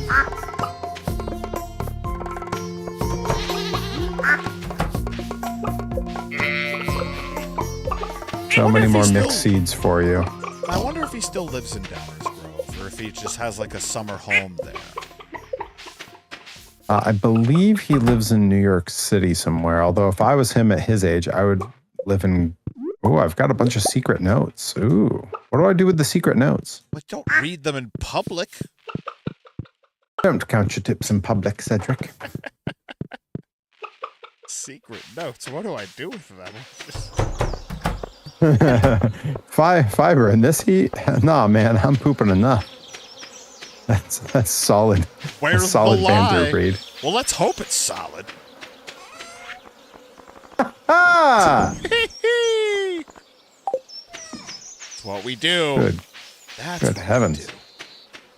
Oh, that's what that is. That's what that is. Hey, Lois, diarrhea.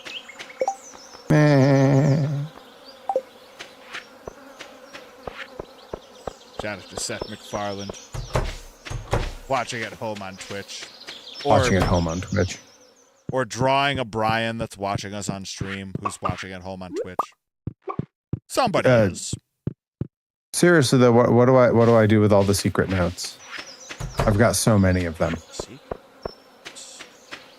Yeah, I have secret notes. And like they don't disappear if you just read them?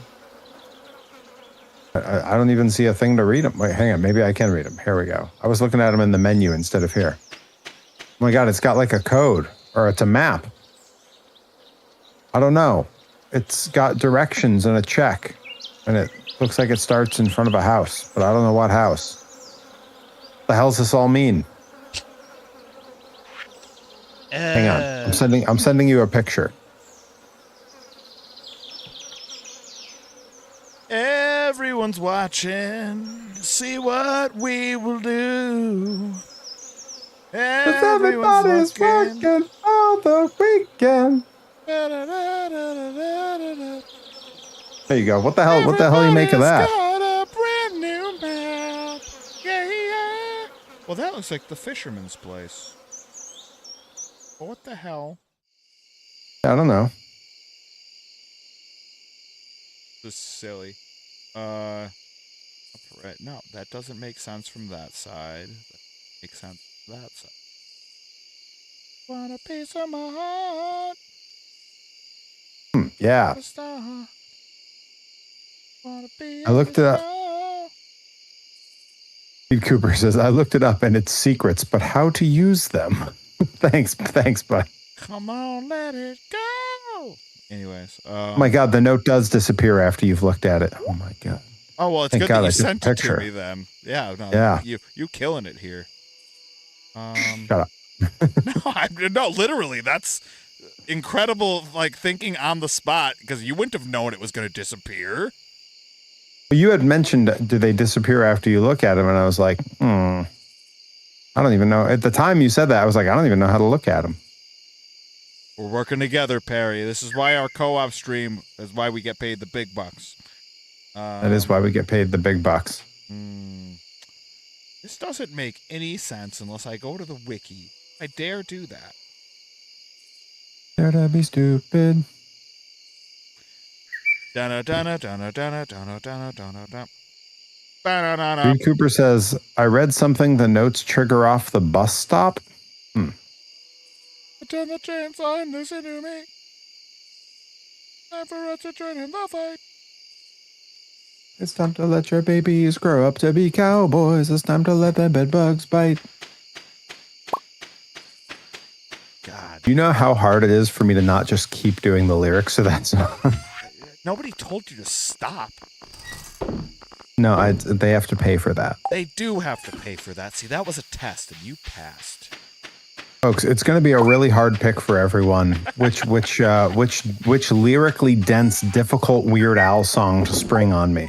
Do you go with Dare to Be Stupid, which I think we've done before, but is always fun, or Everything You Know Is Wrong? Or do you make them do Hardware Store? They did that to me on the all day stream, and I flopped horrifically at it because there's no freaking way. Hard song. But the other two that I just mentioned, Everything You Know Is Wrong and Dare to Be Stupid, I can do those without the lyrics in front of me, and I have. Skipper Dan. I can do all that. Yeah, I can do Skipper Dan all day. Come on. Kind of just about a life that you've always wanted. Dude. Working 34 shows every day. An entire Weird Al song about, like, my dream career. Mm-hmm. It's like he already knows you.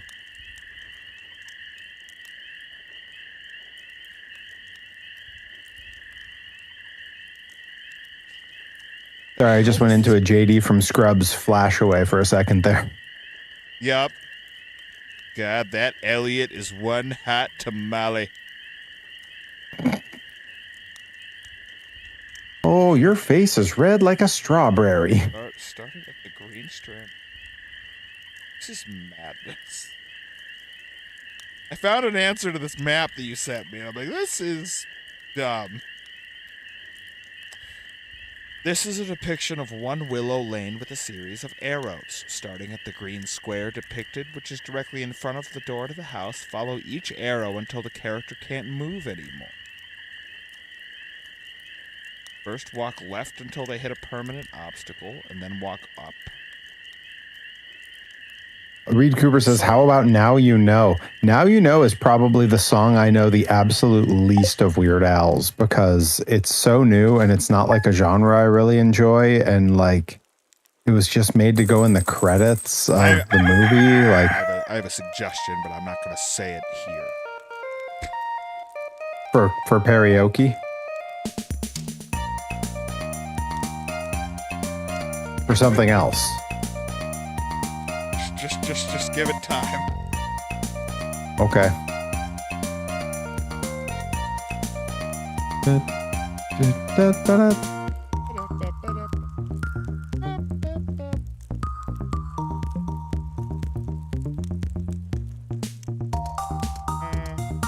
All right, I got to figure out what the rest of these mystery notes are.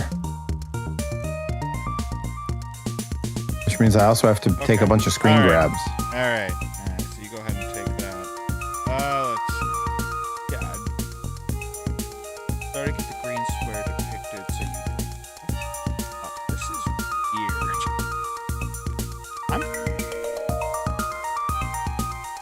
Oh shit. Right, can't say that out loud. Oh shit. I can't say that out loud. Just to piss Perry off, how about Bob? Hey, I like Bob. I just don't really care about Bob Dylan. Right. I do think it's very funny that it's a whole song of palindromes because Bob Dylan's name is a palindrome. That's women, you'll think like a third of the time they are changing. A Toyota's a Toyota. That's one of my favorite palindromes of the whole song. Race fast, safe car is also a good one. That's a Poodle Hat song, isn't it, Bob? I think so.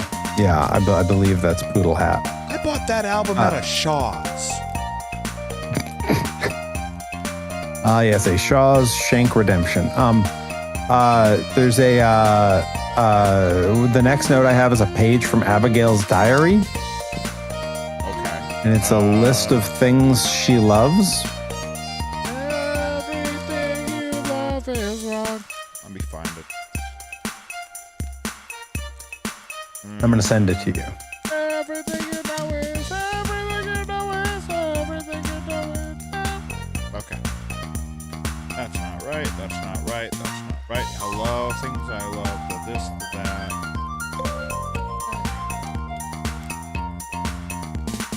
that. All these secret notes are so cryptic. Collectible notes to be unlocked. This runs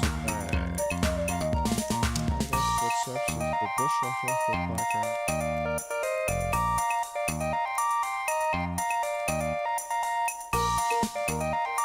I don't know if these matter. I'm trying to figure out if these, like, do anything. And it just seems kind of like extra lore things, but then they also seem to have quizzes. So they seem like they have a degree of importance. You know, Reed Cooper, the thing about word crimes and how difficult that one is that Weird Al does that one live and has for years and nails it every time. It's crazy.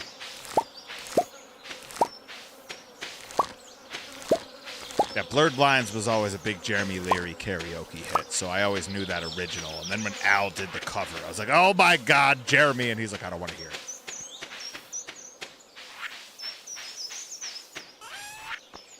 Taking pictures of all of these secret notes to send you.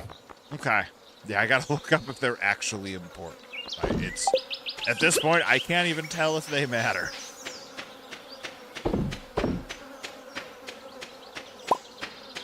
Yeah, I don't know. They might not. But it's good to know. I mean, they wouldn't have put them there for nothing, right? Well, I guess. Maybe. They might, Rabbit. They might. They might, Rabbit. They might. Oh, another one. She likes the thrill of spicy eel. I'll give her a taste of... Yep. I'll give her a taste of Dr. Redacted. Good heavens. Yeah, you're right. He's a married man. I've always found him to be quite merry. Yes.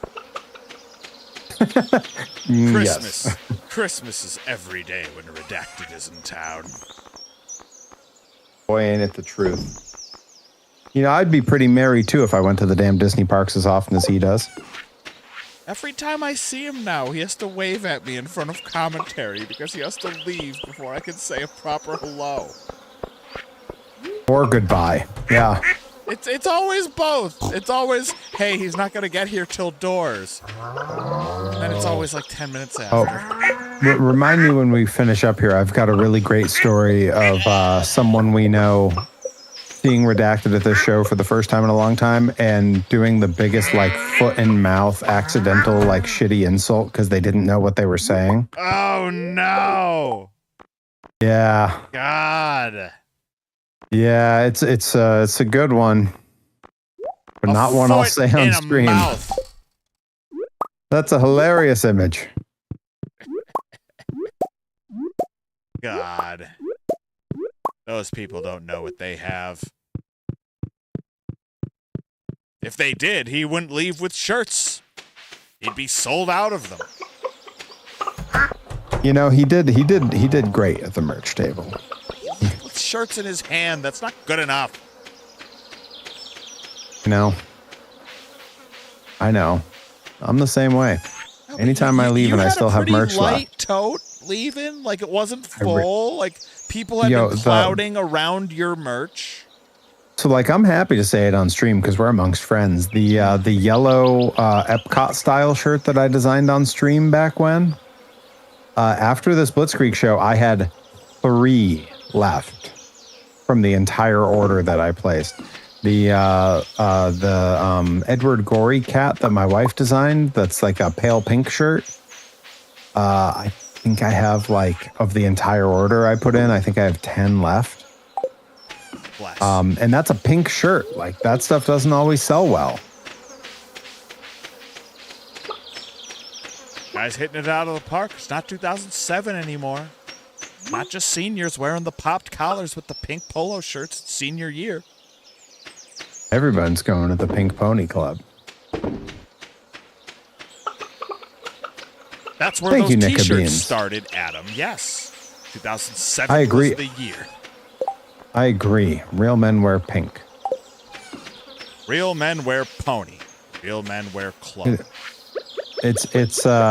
I think it's so interesting that we have somehow gendered colors. That's like, interesting, people. Yeah, isn't it like when you really sit back and think of it, you're like, that's super weird. I mean, ever since there was gender reveal parties and pink for one, blue for the other, like. Well, like it was long before that. Yeah, it was long before that too. Like I can recall, like when I was a kid, going into KB Toys, there was the pink aisle because it was all the girls' stuff. The Barbie aisle, and because it would be Barbie Hot and Wheels aisle or whatever. Yep. Yeah, I mean, even like the carded like WWF Hasbro's from back then, like the majority color on the first run was blue, right? Because it was a boy's toy. Yeah. Not a boy toy, because Sean wasn't added to the series until a while later. There's something in here, something that they might have been missing. It's great that when he's an action figure, he's literally a boy toy.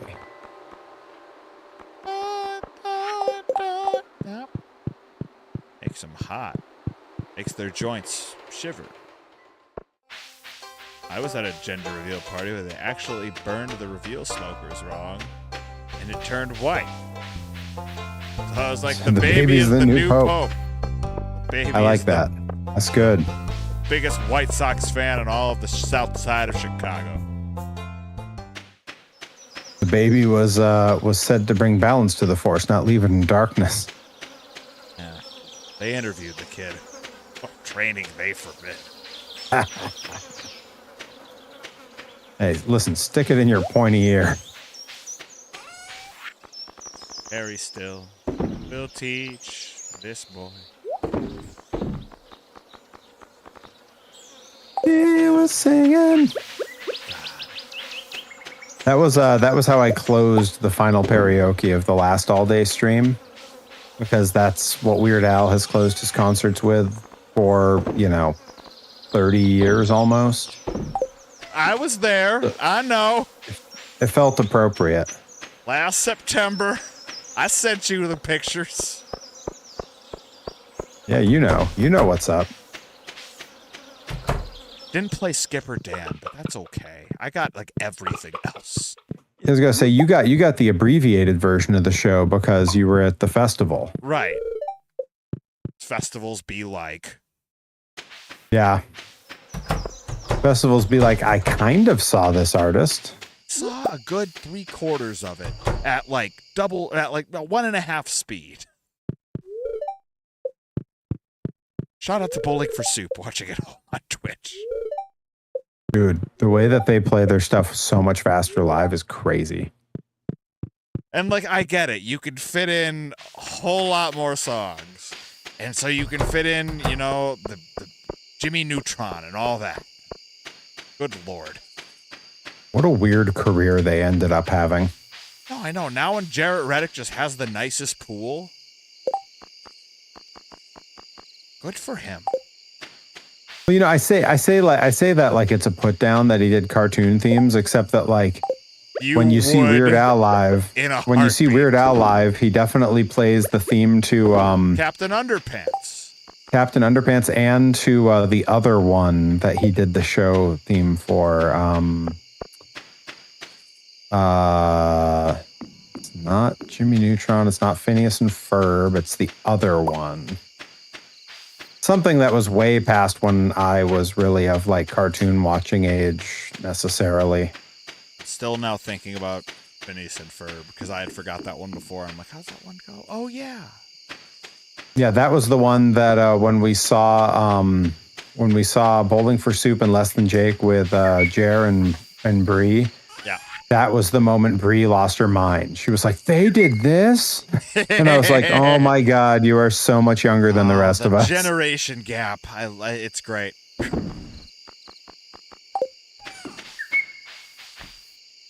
Like I think was like, "How are you married to my friend?" It just keeps You're a manifesting. child. Things like this just keep manifesting. Some of the people I work with now are under the age of 25. I'm like, okay, this is a test. Yes, Andrew Martin. Yeah, I've talked a bunch about how at Rad I've wrestled people who were born like years after my first match. Yep, I know. I've had that conversation with a few of them. Like at a different show. Cash McGinnis is a great example. Yep. Like, yeah, I was gonna say Cash McGinnis, and then what's the non-mortar fake mortar whatever. Non-mortar Who's fake that mortar. kid? Wheat Man? No. PJ Cruz. Okay. Yeah. He's a wee baby. Yeah, because he was born 2 years after my first match. High school never ends. Da, da, da, da, da, da, da, da, da, da, da. Is that on karaoke? No, I don't know the lyrics to that well enough to feel comfortable with it. I mean, it's both. That was after. You look them over 3 times. Yeah, well, yeah. There's a Bo Burnham lyric in one of his songs where he's talking about writing pop hits, and the song is called "Repeat Stuff." Yeah, that's the Bowling for Soup model for sure. Yeah, Adam NX67. I have the Horsepower Monster Jam Mini that was gifted to me by Joey Nails. It was in a multi-pack that he had. That made with real horse. Of course. Who ever heard of a growing horse? Less, of course. Name of the horse. It's the famous Perry Von Vicious.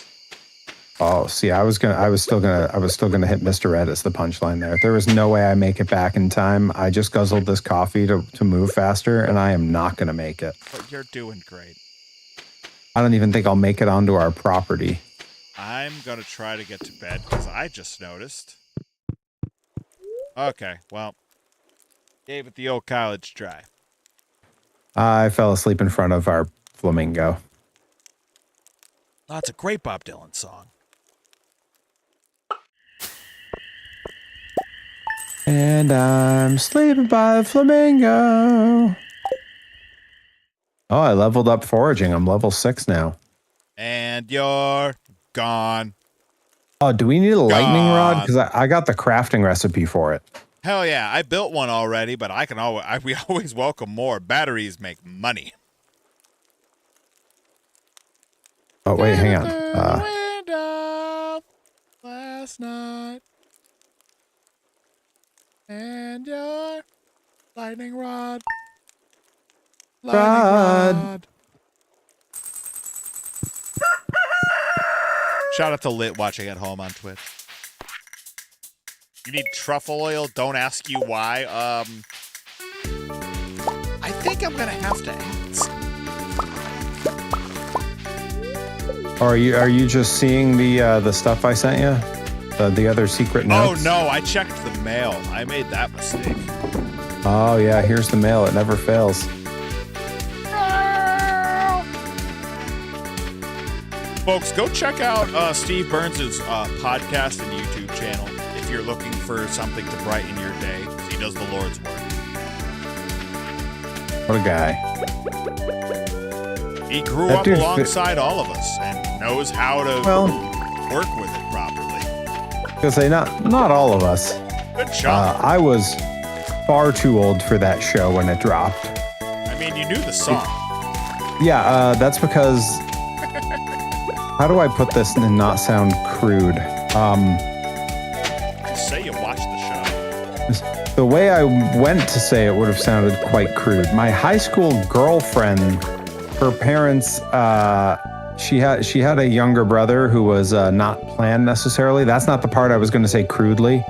I was going to describe it just very crudely as I was already having sex when blah, blah, blah. But no, that show took off when... You, sir, are a mouthful. Good heavens. That show took off when I was already wagging dating. Your tail. Good heavens. When I was already dating, and my girlfriend at the time had a younger brother in kindergarten, and he liked the show, and even he was quickly aging out of it.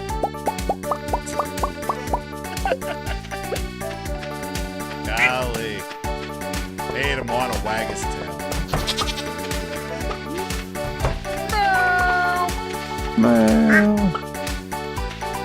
I did always think. Now, Blue had a friend called Magenta, right? Did I imagine that?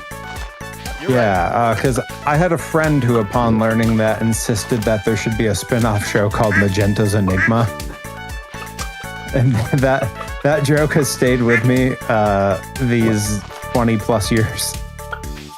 Pivotal show, folks. Even with jokes that spin off from it. Some of which you probably saw in College Humor or Dorkly or something like that.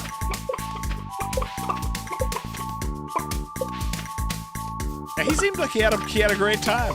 I have to assume all 90s hosts of that demographic were just, living La Vida Loca. With the exception of Mark Summers, who was an uptight, obsessive-compulsive guy who was really he had real the cartoony television version of OCD. Yeah. Where it was just everything has to be lined up straight and clean and because do you know who his college roommate was? Who is his college roommate? Folks, if you didn't know, Mark Summers' college roommate was Andy Kaufman. And they fucking hated each other. Andy Kaufman drove him up a wall on purpose because he knew how much of a neat freak he was. Couldn't have a nicer guy. Yeah, Mark Summers tried desperately to get Kaufman kicked out of college. Thank you very much. Thank you very much. Good Lord. Woke up. New York City. Wait, hang on. There we go. I was like, where's my horn section? That whole record slaps. Put that on and make that a cardio record for one day. If you haven't listened to the whole thing in a long time. I haven't listened to the whole thing ever. I was in my mind. I was wondering.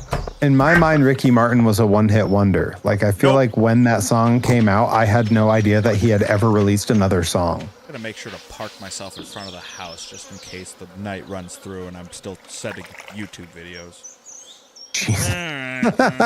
Let's figure this out. God, folks, we got some work to do here.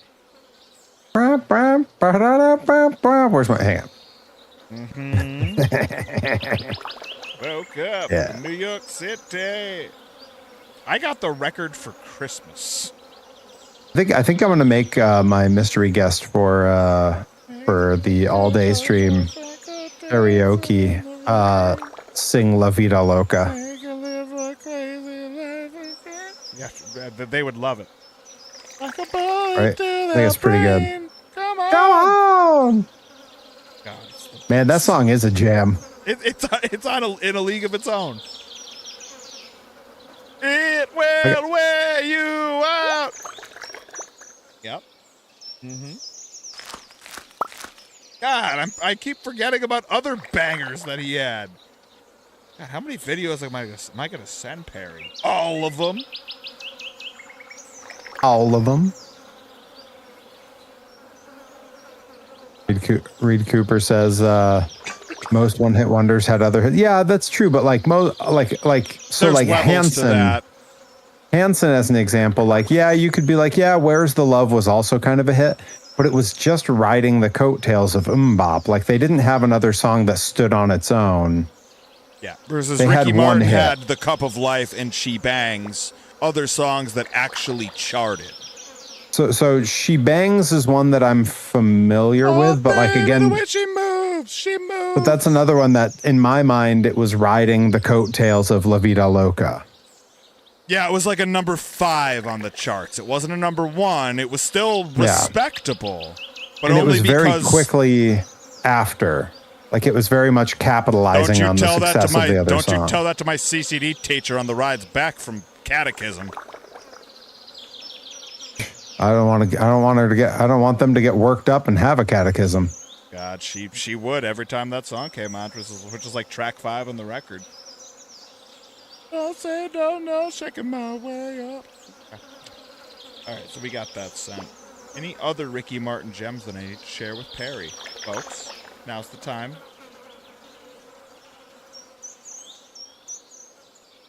One of them didn't send the preview through, and I hate it. Yeah, it's weird that Messenger just kind of switches between whether that'll happen or not. Like the first one is The Cup of Life. That's the more prominent one. That one didn't get a preview. Like, I was going to say, that's one that I've never heard of outside of you mentioning it. You really want it. You really want it. Oh, She's All I Ever had some time, but that was only on the Latin charts, if I recall. But we're going to send that over anyways, because you can get some cardio done to that. You can get cardio done to anything if you really hate yourself enough. It's all about attitude. Forgot about the song with Christina Aguilera. Good for her. Good for him. Good for everybody. But they made a lot of money. Yeah, they cleaned up. Because she was starting to move over to the Latin charts as well, so it was a good business move on both their parts. All right, that's enough Ricky Martin for a little. That's proper homework. I'll take things that Johnny Torres has never said before for 500. That's enough Ricky Martin? Yeah, no, never. Yeah. And don't get me started on Enrique Iglesias either.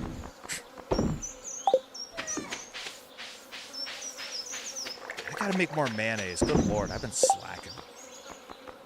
Is that a euphemism?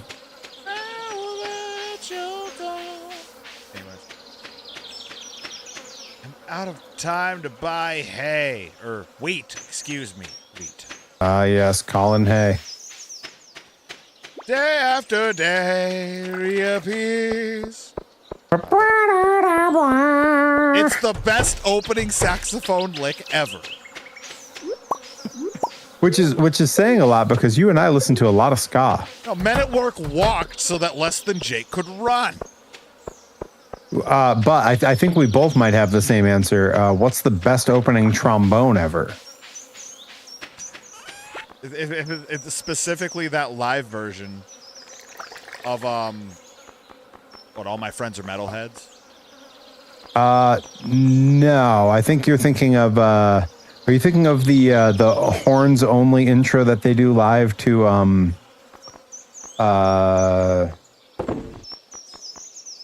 crap? What's the Science of Selling Yourself Short?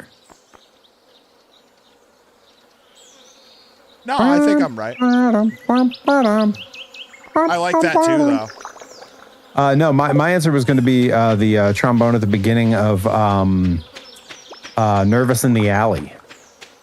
I do like that. No, I was thinking of the. Oh, that is Gainesville Rock City. Yeah. Okay.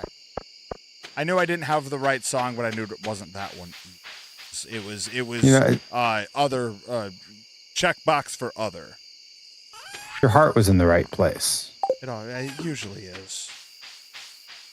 I should hope so. Imagine if it was in the wrong place. Sometimes it moves. Talking to a doctor. I mean, who has the health care for that these days? Did you ever look up what it is Buster tells the doctor when he's being inspected for the military? And he's trying to find reasons to be disqualified, and he leans in and he says, "Oh yeah, and then he whispers something. He goes, "It's shaped like And then he goes in and whispers, then he comes out and says, but without its shell. Yeah. Did you ever look that up? I didn't have to because closed captioning actually reads it off. If you watch your shows with the captions on. The first time I ever watched the show, I definitely had captions on, but that scene, I think I just wasn't paying attention. Fair enough, or the captions might have been rewritten a number of times since. I don't know. But in any case, yeah, without a shell. Yeah.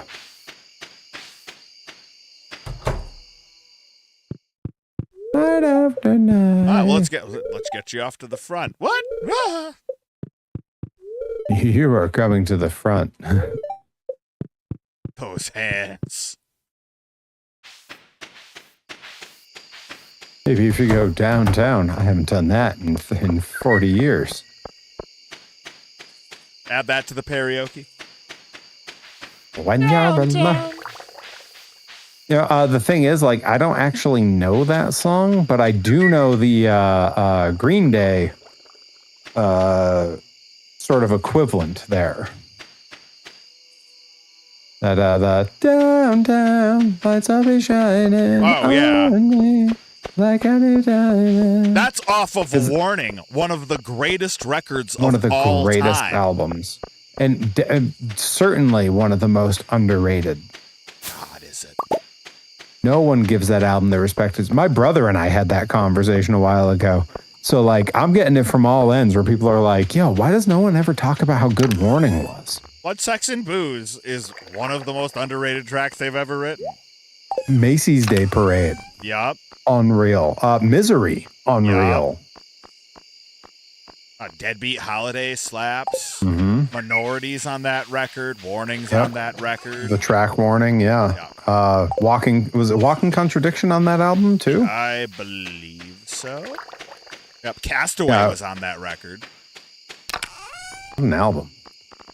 Castaway gets slept on pretty hard. Unreal album.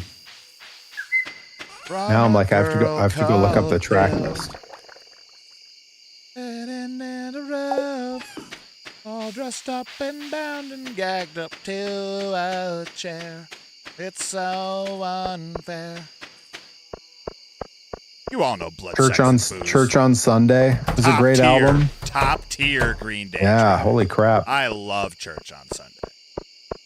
Yep, Go with Waiting me on was on Friday night. Damn. You'll everything I'll die for you and we'll compromise. I got that from the Columbia Record Club. Shout out to them. Church on Sunday. When they would do it live, they had I don't know if you ever saw Green Day live without Warning. The actual special?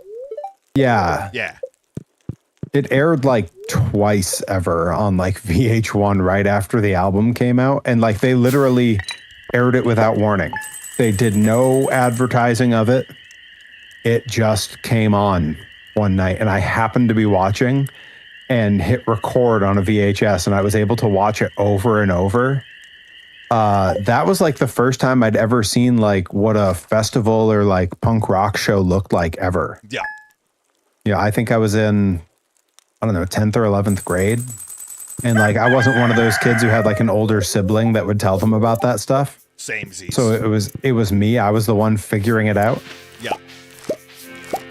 Yeah, no, Let's like figure it out. I brought my brother to his first concert because I was the eldest and he didn't know, you know. But like he got my copy of Warning when I was, you know, like finished with it and had already gotten international super hits and then American Idiot and all that. International Super Hits is also like, I know it's like a compilation album except for 2 tracks, but like Wicked slept on 2 tracks. 2 tracks. Pop Rocks and Coke is unreal. It's so good. And Maria is a freaking jam. And that's track 1 and 2. And then they're just off to the races like, oh, you're going to give me Welcome to Paradise and Longview right after this? How dare you? Yeah, they're like, hey, here's the first 15 minutes of Dookie. Yeah, no, that was where all of the other tracks so I didn't know that Dookie was its own thing. I just assumed that International Super Hits was like right next to warning in the timeline. So I'm like, oh, here's where the Right. other songs that I knew were. And all I really knew was Basket Case. But yeah, like that's the thing. Like when you're young and you're first learning all this music and stuff, you don't have a great concept of like how album release info works or like when things happen. So like I for years I had They Might Be Giants' Severe Tire Damage that I had bought because when I looked at it, I was like, oh, this has all the songs on it. And it turns out it's just a live record, and I didn't really know the difference because I was like 13. All dressed up and bound and gagged up to a chair. Yeah, right.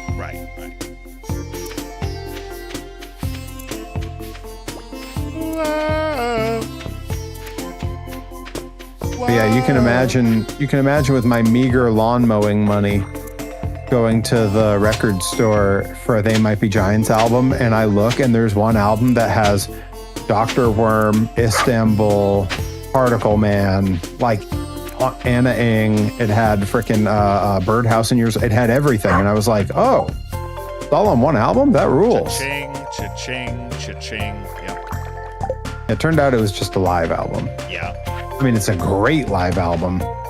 It was neither Istanbul nor Constantinople. It largely that album largely framed a lot of my understanding of like I think music. Like, oh yeah, you know, I didn't have like a great idea of like genre and like music style. Like you and I were talking some time ago about the Californication album. And learning to play the tracks on that album I was already in a band. Like we'd been touring a little bit, but like we were all like in our infancy of understanding music. And so like listening to that album was when I first realized like, oh, guitar, bass, drums all have their own very specific parts and songs. And on this album, you can hear all of them being very distinct on each track. Like that was a huge learning moment for me. Mm-hmm. Yeah, and, no, we've talked a little bit about the Chili Peppers being really good foundational music for general musicians. Foundational. Like Californication and By the Way are very similar in that regard. Yeah, very much so. Yes, people like to bag on them, and they've definitely earned all of the flack that they've gotten. Sure. Outside of really Flea is kind of stands on its own. Chad Smith kind of stands on his own, and John Frusciante has had some times, and then the lead singer, of course, is still redeeming himself or trying to, or something like that. Yeah, something like that. It's really hard to have a framework for a lot of those bands because you really do have to look at a lot of their misgivings and go like, yeah, like all that's bad, but like at the time, all that was par for the course. And when culturally everything around you is saying like this behavior or that behavior is normal, like it's really hard for you to even just being given a shade of gray on it is like, okay, so you're saying there's a glass half full to this? And like, yeah, exactly. Like it's so hard to like fully villainize anyone in that situation because it's like if they didn't know or think that whatever they were doing was wrong, regardless of what the behavior is, it's like, you know, I don't know. Does it really feel right to arrest someone for a law they didn't know they were breaking? The messy thing when we're translating it across generations. Yeah, and I mean also like some of it, should be like pretty cut and dry and pretty obvious. You should know better. And from our perspective, it's very easy for us to be like, what is better, what isn't. But some of the people are super burnt out, and I don't know what to tell them. Oh. Outside of the fact that the chickens are out of the coop. Is that a metaphor? Or a euphemism? Great game. Shout out to the voice cast of Metaphor watching at home on Twitch. Yep. That's my input. Breakfast at Tiffany's. Said I think Cooper mentioned that song in chat, so it felt worth acknowledging. My high school punk band that for those who don't know the story, I think I've told a little bit. I was kicked out of that band because the lead singer, who I've since come to realize years later through talking with many people, didn't outwardly openly have a crush on me, but I think instead just our relationship was that sort of like young man relationship where you become two best friends really quickly with the same passions for like making music and stuff. And there is sort of a romance to that, like the way you would describe like John Lennon, Paul McCartney. There was a romance to their friendship. It's a fiery thing. Yeah, I think that he was deeply hurt when I started dating his cousin. Like, I think something broke in him when that happened. And that is what led to me being kicked out of the band. Like, I knew for a fact that was why I was kicked out of the band. Like, that was no secret. And yeah, that's the story of how that band ended. I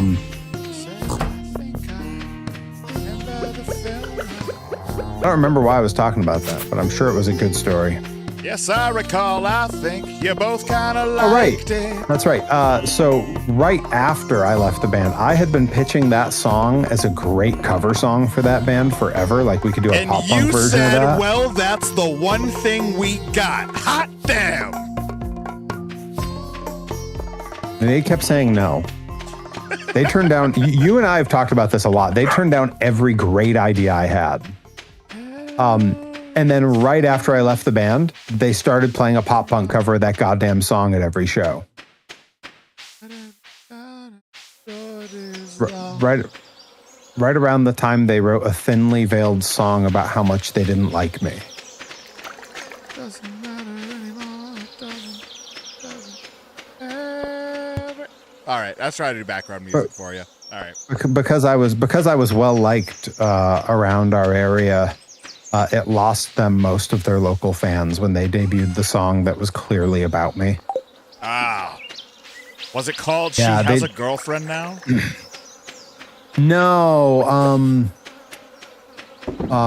Because they were not terribly creative. Like when I was helping the lead singer write lyrics, it was a little bit better. But the song was about their decision to kick me out of the band. And they literally named the song Decision.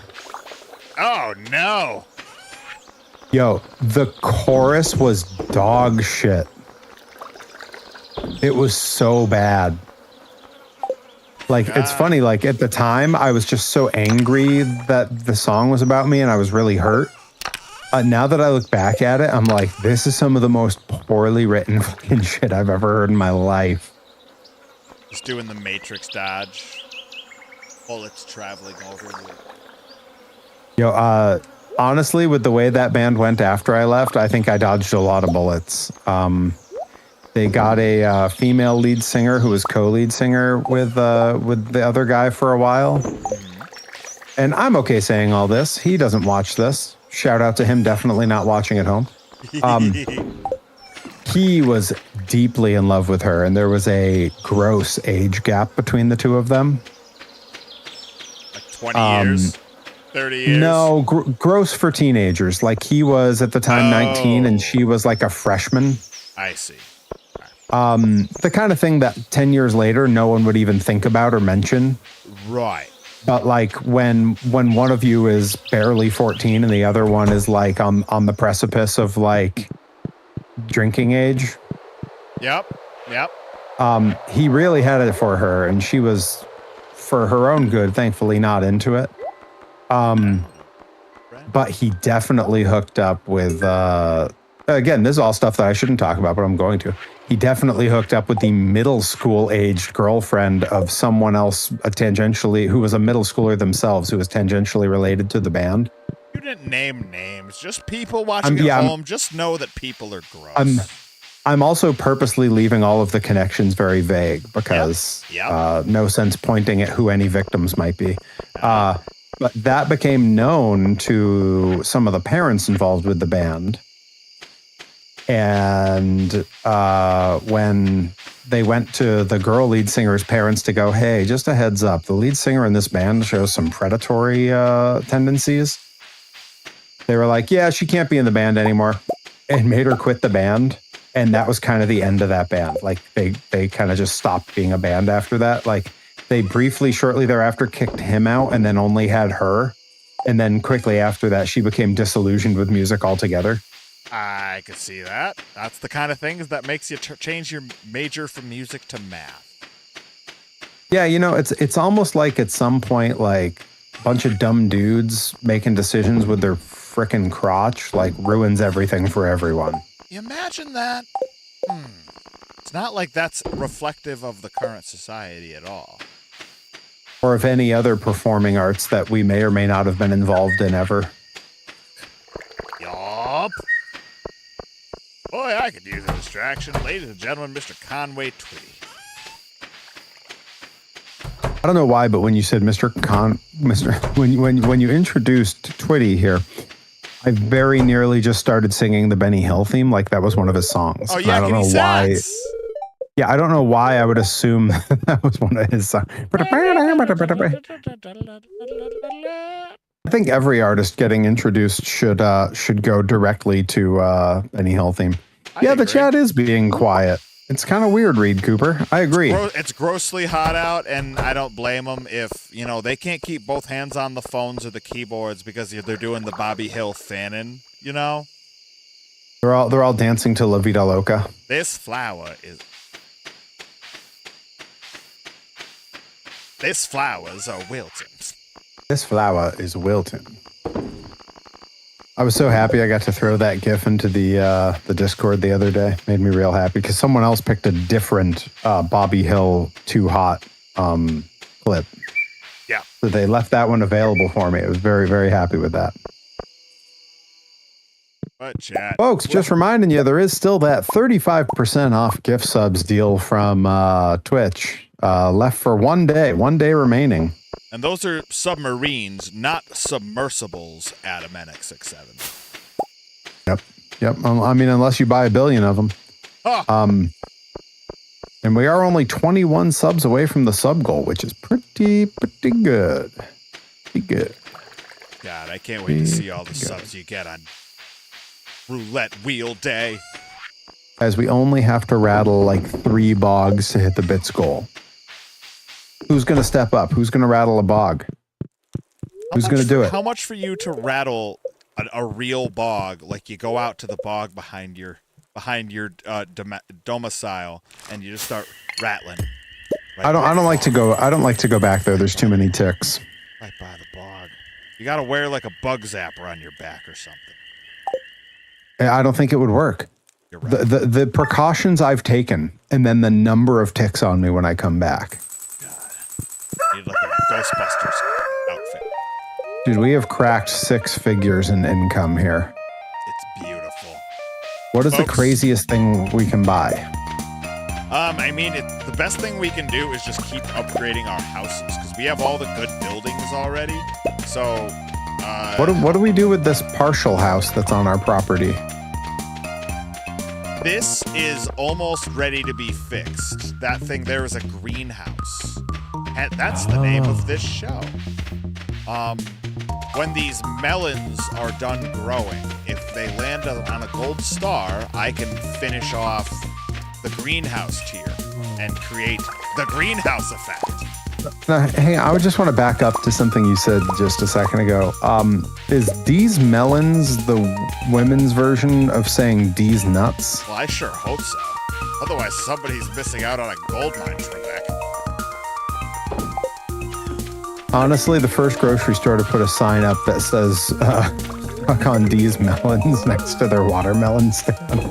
I'm spending all the money there. You're welcome. To everybody who's watching at home and works in the melon grocery business. Store. Yeah, everyone in the old melon business. The old melon business. They call him Perry Melon Baller Von Vicious. We'll write that down. Gonna add that to commentary.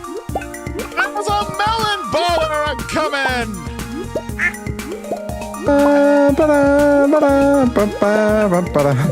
I think I know my melons. Melanatic. I've been watching some sumo documentaries while on the treadmill the last couple nights. Are they heavy-handed and personal? I think so. So they're mostly from, there's these YouTube channels run by the different sumo stables. And every video is virtually the same. They're all a little over an hour long. And they're all basically just a day in the life of that stable, but they're all pretty much the same. Like the first 35 minutes of the video is clips of their, 5-hour training regimen that they do every morning with no breakfast starting at 5 a.m.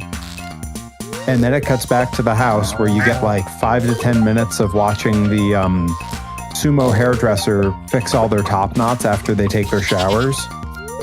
Because that's like a very specific art in Japan, and like you have to be like certified to do sumo top knots and stuff, and it takes like 10 years of training.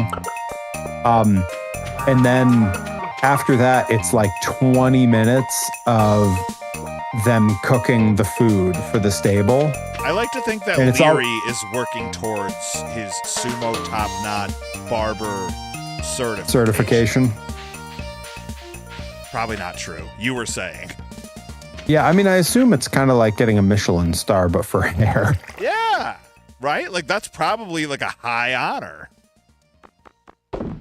Not higher. Wait, hang on. There we go. Reed Cooper says, this doesn't sound like a good watch. I really enjoy it. And it's partly because the houses that they live in and the way that they're very simply adorned for the stable is so similar to the dojo house that we stayed in Japan. I like to think because Reed Cooper's already really good at top knots.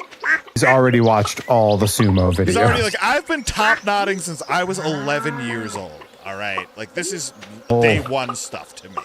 Oh, Reed Top Knotter Cooper. Exactly. Where he lives in New York City, it's called the Top Knot District for a reason. Their specific lifestyle that they're leading, where they just train like crazy for half the day, and then they eat like monsters for half the day, is so much just what I was doing in Japan. And it's so fun to watch because I'm like, oh man, I really was kind of like, I was doing this. That was sick. Like, oh yeah. I don't know. There's some weird comfort in it that I don't fully understand. I don't think.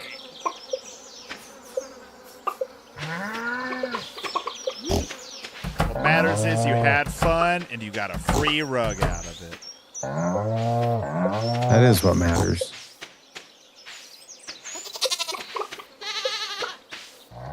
I'm so satisfied. All we can hope. We get truffles and milk and goat's milk and eggs and rabbit's feet. And rabbit's milk and goat eggs. Exactly, Perry. You completely understand. Ah, yes, goat eggs. The caviar of the farm. They call that mountain caviar. We've got a brand new bit goal at the all-day stream where Perry will eat goat eggs live on stream if you can just get him some. Or if you can tell me what the hell they might be. Yep. We believe it's caviar. You believe it's caviar. Now let's see for ourselves. Look, don't stop believing, folks. Hold on to that feeling, like many a person in a nightclub or karaoke bar has done. You just gotta hold on for one more day. Is there a sandbox up here? What the hell is this? Where am I? Where are you? I don't know. It doesn't matter. Map. There he is. I see Perry Ambitious. I'm cutting down all the plants behind the JoJo Mart. Ah. Made with the real JoJo. Yeah, we do need the wizards of the wicked wood that we are. What happens if I go into the JoJo Mart? There's stuff in there. There's like a couple things that you can buy, but they're largely like the bad guys. Yeah, they're evil. Yeah. I've never looked inside. I'm going on. They're Walmart.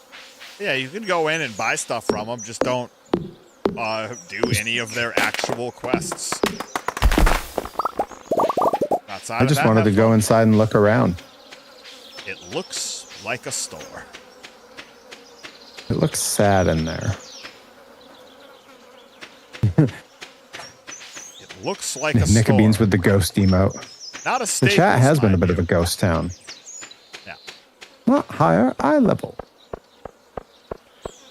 Now, I assume partially that the pretty debilitating heat has a lot to do with it in terms of today's overall lowered level of activity. Not just Twitch, but, people staying in for anything and brownouts everywhere.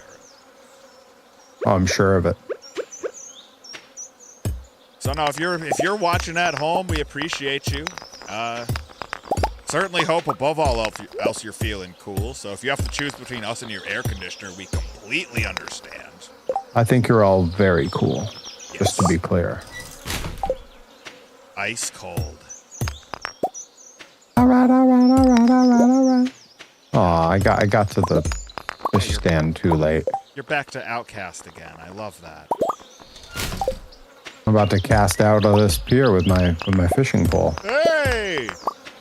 Hey-oh! This guy will be here all week. All day and part of the night.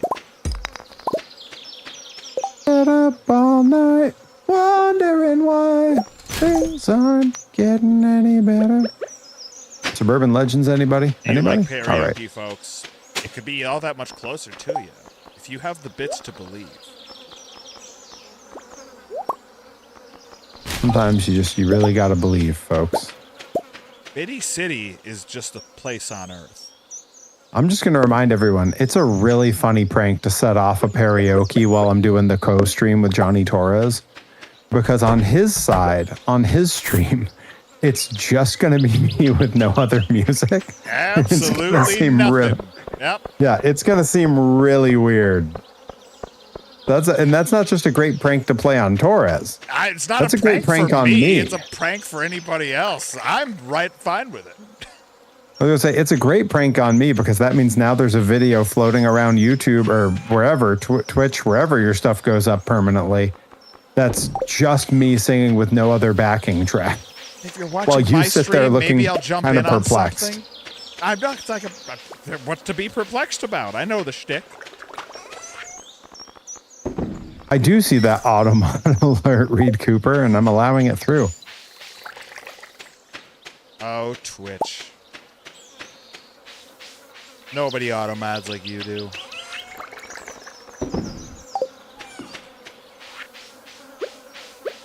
Been up all night, wanna... I'm going to throw that coal in the coal box.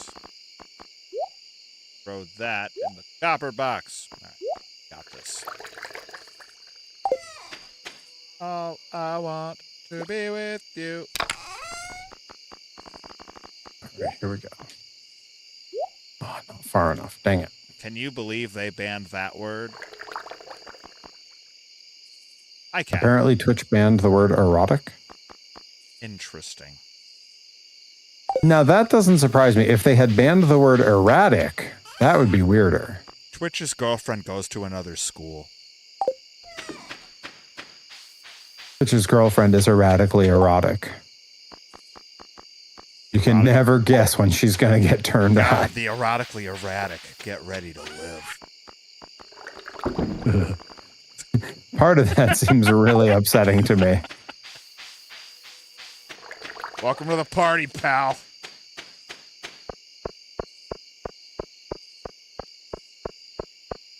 No regrets.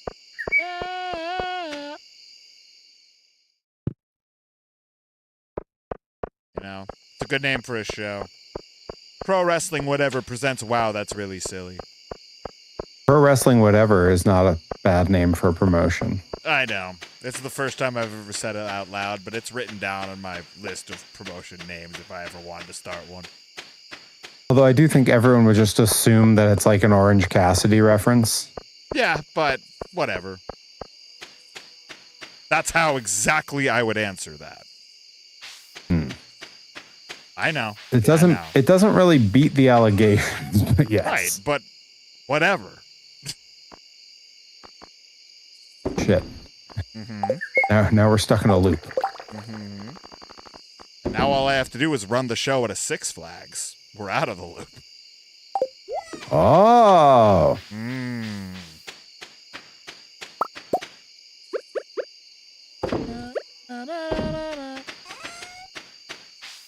Nice. That was another one. Nice pro wrestling. Yep. I don't know about pro wrestling nice. I go back and forth with it, but nice pro wrestling sounds kind of cool. Only ever runs 69 shows. Or maybe 69 a year on a good year. It runs once a year on June 9th. That literally only runs once a year on June 9th. That would at the very least be the anniversary show. Even though the first show would be in like March or something. I think that makes it much better. We'd start doing silly things like mid-season season finales or spring season finales or fall season finales. Or we're just going to start actually including a season with our finales. It's not just any season finale, mind you. You do a season finale mid-show. Last match before intermission is the season finale. Welcome to the brand new season. After intermission, it's all the same wrestlers again, but in different matches, and they're all in different gear. Like it's a fresh, whole new season. Well, see, I love the idea of an intermission where you kick everybody out. So that would be into that perfectly. We're like, yep, it's intermission, but you all have to go to like the lobby or something akin to that. Well, yeah. So I've been on shows where that happens. It's any show with a cage match. No, but I mean, like in a smaller venue, let them sit around. Right. Well, that's because they've got the Larry space. Sets up the cage. Right. That's because they run in massive venues. I'm talking a normal indie venue where the only way to move the cage walls around is to get all the chairs out of the way. So you got to kick everyone out of the room. My cage match with Levi, that was what they did. Okay, yeah. Out east, for any of the ones I've ever been to, they've never made people do that. It's always been you have to move the chairs, you have to stand against the walls. You can get hot dogs, you can get pizza, whatever, but stay away from the ring. We're setting up the cage. But I could see that. Especially with any venue that has very interesting entrance-exit setups. Yeah, I could definitely see a venue see that's basically a garage and a storage area, because that's basically what we were in. Yeah, like any joint I ever worked that had like that kind of setup, if they were doing cage matches, it's because they set up a ring on a patio outside, and they're like, this is our cage match venue. Woof. Woof. Yeah. Hate it. Yes. That was the main cage before Larry's cage. I saw one of those, and it was not pretty. And this was during the time in production where people still thought that using night vision on a camera might be a good idea. You know how that footage came out. I don't even need to finish the story. I've been on shows recently where they kind of had to do that. Folks. Shouts out to everyone who's ever told me, hey, let's leave the ring during our match at RPM Fest. Ugh. And it happens every year. Everything they know is wrong. But they know that, and they keep doing it anyways. Hi, Wrestling Pops. Welcome in. Hope you're doing well. Wrestling Pops, welcome. Wait, where's my butt? Hello. La, la, la. I'm slippery as an eel.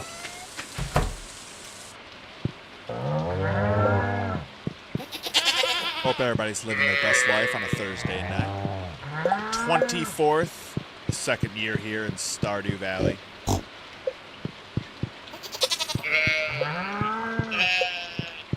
I've just been cutting down anything I can cut down, and like sometimes I think it might be on other people's property, and I'm not sure. I don't feel good about it. It didn't knock their house over. You're fine.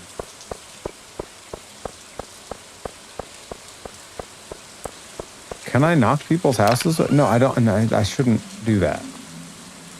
No, sir. No, sir. You're doing great. I'm gonna go hit the bus with an axe and see what happens. Intrusive thoughts winning out today.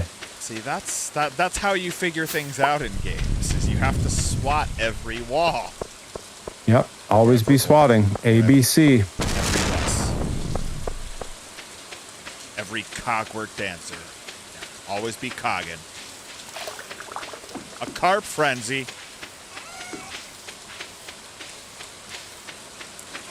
Made with real carp. Yeah, none of that does anything. That's okay. Everything you know is Why can't I ride the bus? Ham, drive the bus. The next... All right, I need the ticket. Yes, you got it. This man I knows forgot. how mass transit works. I'm just going, why won't this lady take me somewhere? She has a bus.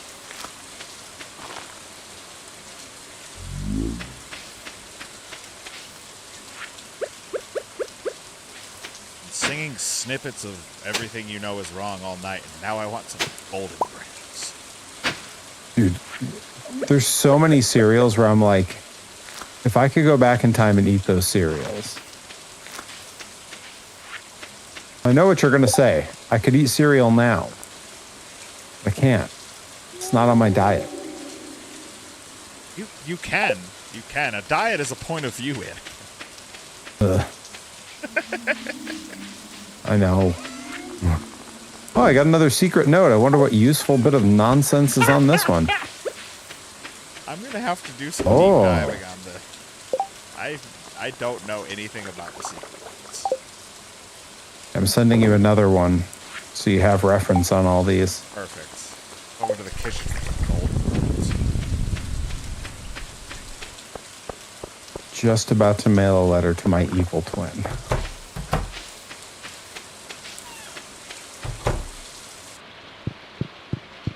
Got a nasty paper cut. Well, to make a long story short, it got infected and I died. God.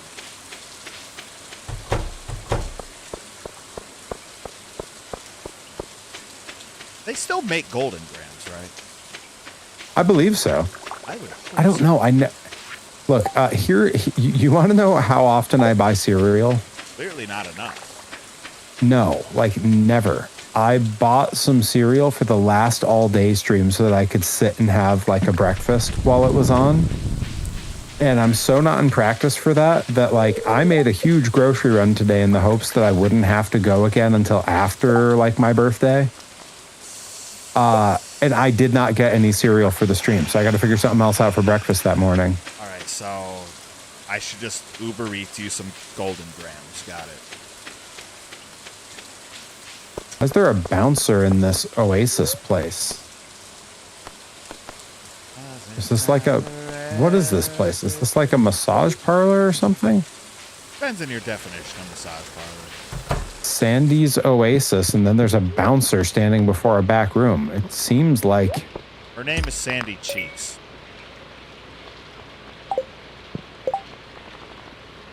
Oh, so she like spends a lot of time at the beach or something then. Sure. All the time at the beach in a thong. Sandy Cheeks. Thank you, everybody. Thank you. Dumps like a truck. Truck. Guys like what? What? All night long. I like that. I like that they have wall cactus right next to clothesline in this store. I'm just thinking about like clotheslining someone over the top rope while I also fall over the top rope. Oh yeah, tackle, drop down, hip toss, wall cactus, clothesline. They taught us that at school. That's right. That's right. Oh, should I buy a mannequin? Mannequin Skywalker.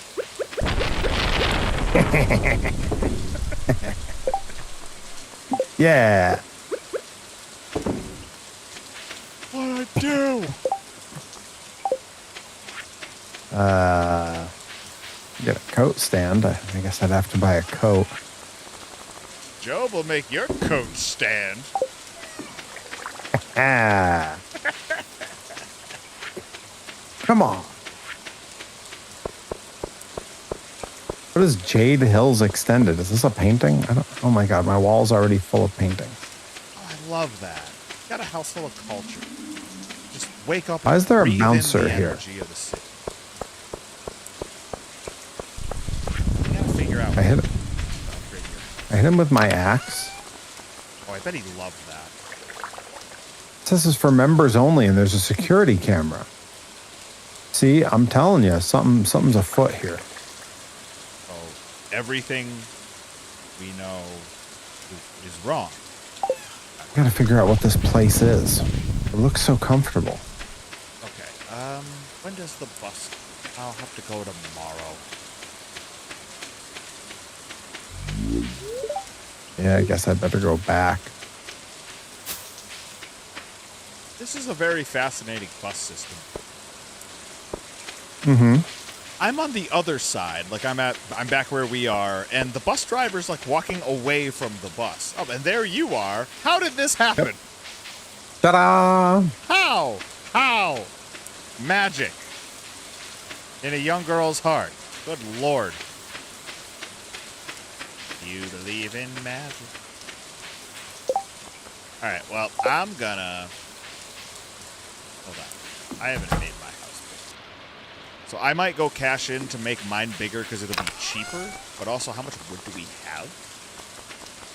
460 here.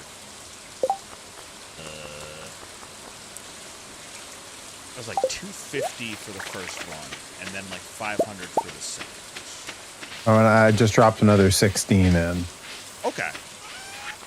I don't know if that's particularly helpful. Every little bit. Every little bit you know is wrong, I know.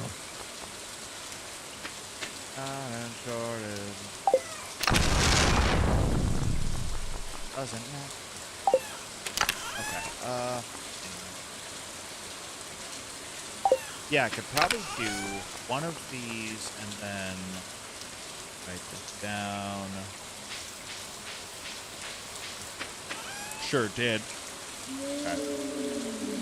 Maybe we have. Nickabeans went a different direction. Oh, Sting? I don't think she does. You mean Jazz Sting? The man, the myth, the legend? An Englishman in New York? I immediately think that it's what's her name from The Office. Don't drink coffee, awkwardly singing drink to Jim. My dear. But yeah, you know, every little thing she does is magic. That one gal who is the daughter of Quincy Jones. Flashes of Quincy. Hey, how did I just somehow procure a cobblestone walkway? If lightning strikes it, it'll pop out, and then you can put it back, or you just have it. And that way you have it. Well, I went ahead and put it back. Every little thing, every little thing, every little thing. Yes, Karen Filippelli, who is, of course, the daughter of Quincy Jones. We got there, folks. Flashes of Quincy. Flashes of Quincy. Representative Mr. Jones has disavowed all. Yeah. Karen Filippelli. I don't know. Filippelli. You look very Asian. Was your father a GI? What the hell, man? There's a lot going on in that show. That show's got a lot to answer for. The superfan stuff is crazy because there's a handful of things that it answers and then a handful of things that just creates more questions. It's like this last luau. A lot of things to answer for. For those who were at the luau, because I know there's a few of you in the chat, what do we think? Do I give Dante a chance to explain himself, or do I just kick his ass? Mayors are stupid unless you're Zoran Mamdani. Well, I guess you just ask him, are you Zoran Mamdani? And depending on how he answers, you either shake his hand or kick him square the teeth. Hi, Mayor. What do you mean? He's the mayor. He's the mayor. Why do you like the mayor so much? What do you mean? He's the mayor. He's the mayor. Yeah, I'm just not comfortable acknowledging that until I see some actual ballot reports, you know? Porque ellos no doce. Oh yeah, that's true. It could just be both. Bailamos, let the rhythm take you over. Bailamos. Te quiero.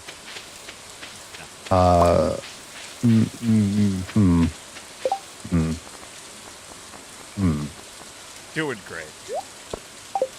Thanks. Man is a pro. Everything you know is wrong.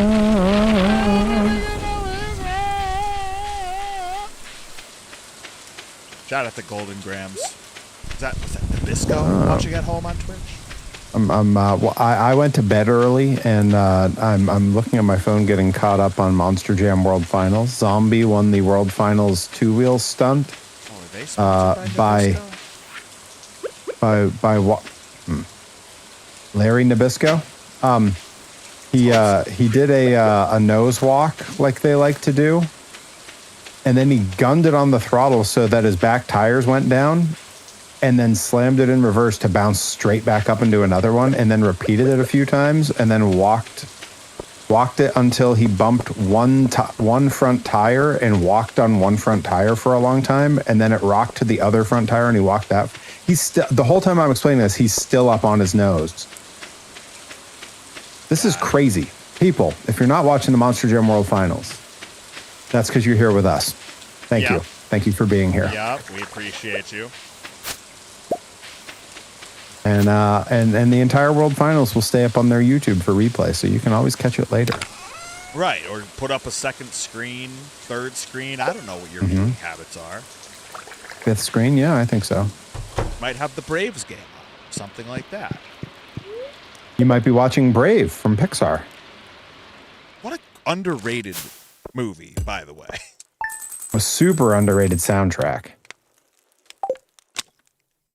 Plot was solid. Soundtrack is exceptional. Yeah, I wholeheartedly agree there. Another day of rain. Raise the wind and touch the sky. I will fly. Yeah, what a jam. God. Between that and at work, we've really just been cutting rugs here. Can't wait for men at work. What's important is you got a free carpet. Got a free rug from it. Somebody had a senior moment, and we got a free rug out of it. Shout out to everybody having a senior moment watching at home on Twitch. Those noises during the rainstorms freak me out every time. What, the bucking of the chickens? No, the Oh yeah. The forest people complaining or whatever that's supposed to be. Yeah, the thing that sounds like they're playing whale songs through a reverb. You just invent a new novelty band? Oh, that can't be new. Someone's definitely done. The Residents did that in 1975. It seems so obvious. Right. I could just get some whales. If I could just get to Wales. Oh, Welsh whales. What a name. Ah, yes, Welsh's, my favorite grape juice. Big fan. 100% juice for 100% Welshman. Or Welsh ladies, or Welsh them homies. You have a special Welshman in your life? Treat them to some grape juice. Or don't. The hell do I know? Why not Welsh's? Shout out to Welsh's, our official sponsor for this stream. That's not true. Shout out to Kool-Aid Man watching at home on Twitch. Tip of the cap to you, sir. Oh, yeah, indeed. We asked him, do you want to sponsor us? And, well, he only knows how to say one thing, so done deal. Broke right through the walls of our hearts. You know, he was just, he was a big inspiration to Chris Jericho, breaking those walls down. Mm-hmm. Break down the walls. Yeah. Let's see what this guy has for hats. Sets a clock. Yeah. Yeah. Oh, are they good hats? We have a lot of money. We could buy a lot of hats. I don't think I need any other hats. Like I kind of think I have the best one. That's fine. We have great hats already. So. That's what they say about us. Exactly. That hat gang over on the West Farm. I don't know about that. Watch out for the hat gang. Look at that hats. Joe, look at all that hats. Look at all those hats. Ah, yes, Chris Judas. I got bowlers, berets, and baseball caps and cowboy hats. Are we doing a hardware store, but it's the hat store? The haberdashery. They got Mickey ears and Minnie ears and Donald's hats, and I assume it's like the hat store in Disney where they just sell the animals' ears for some reason. Fair. And I mean, Pete wore a bowler. Is that the sequel to Jeremiah Was a Bullfrog? Pete wore a bowler. Yep. Peter wore a bowler. Ba-da-ba. Was a good friend of mine. The daughter of the guy who wrote that song. 4 Dog Night? Because that was 3 Dog Night, so 4 Dog Night.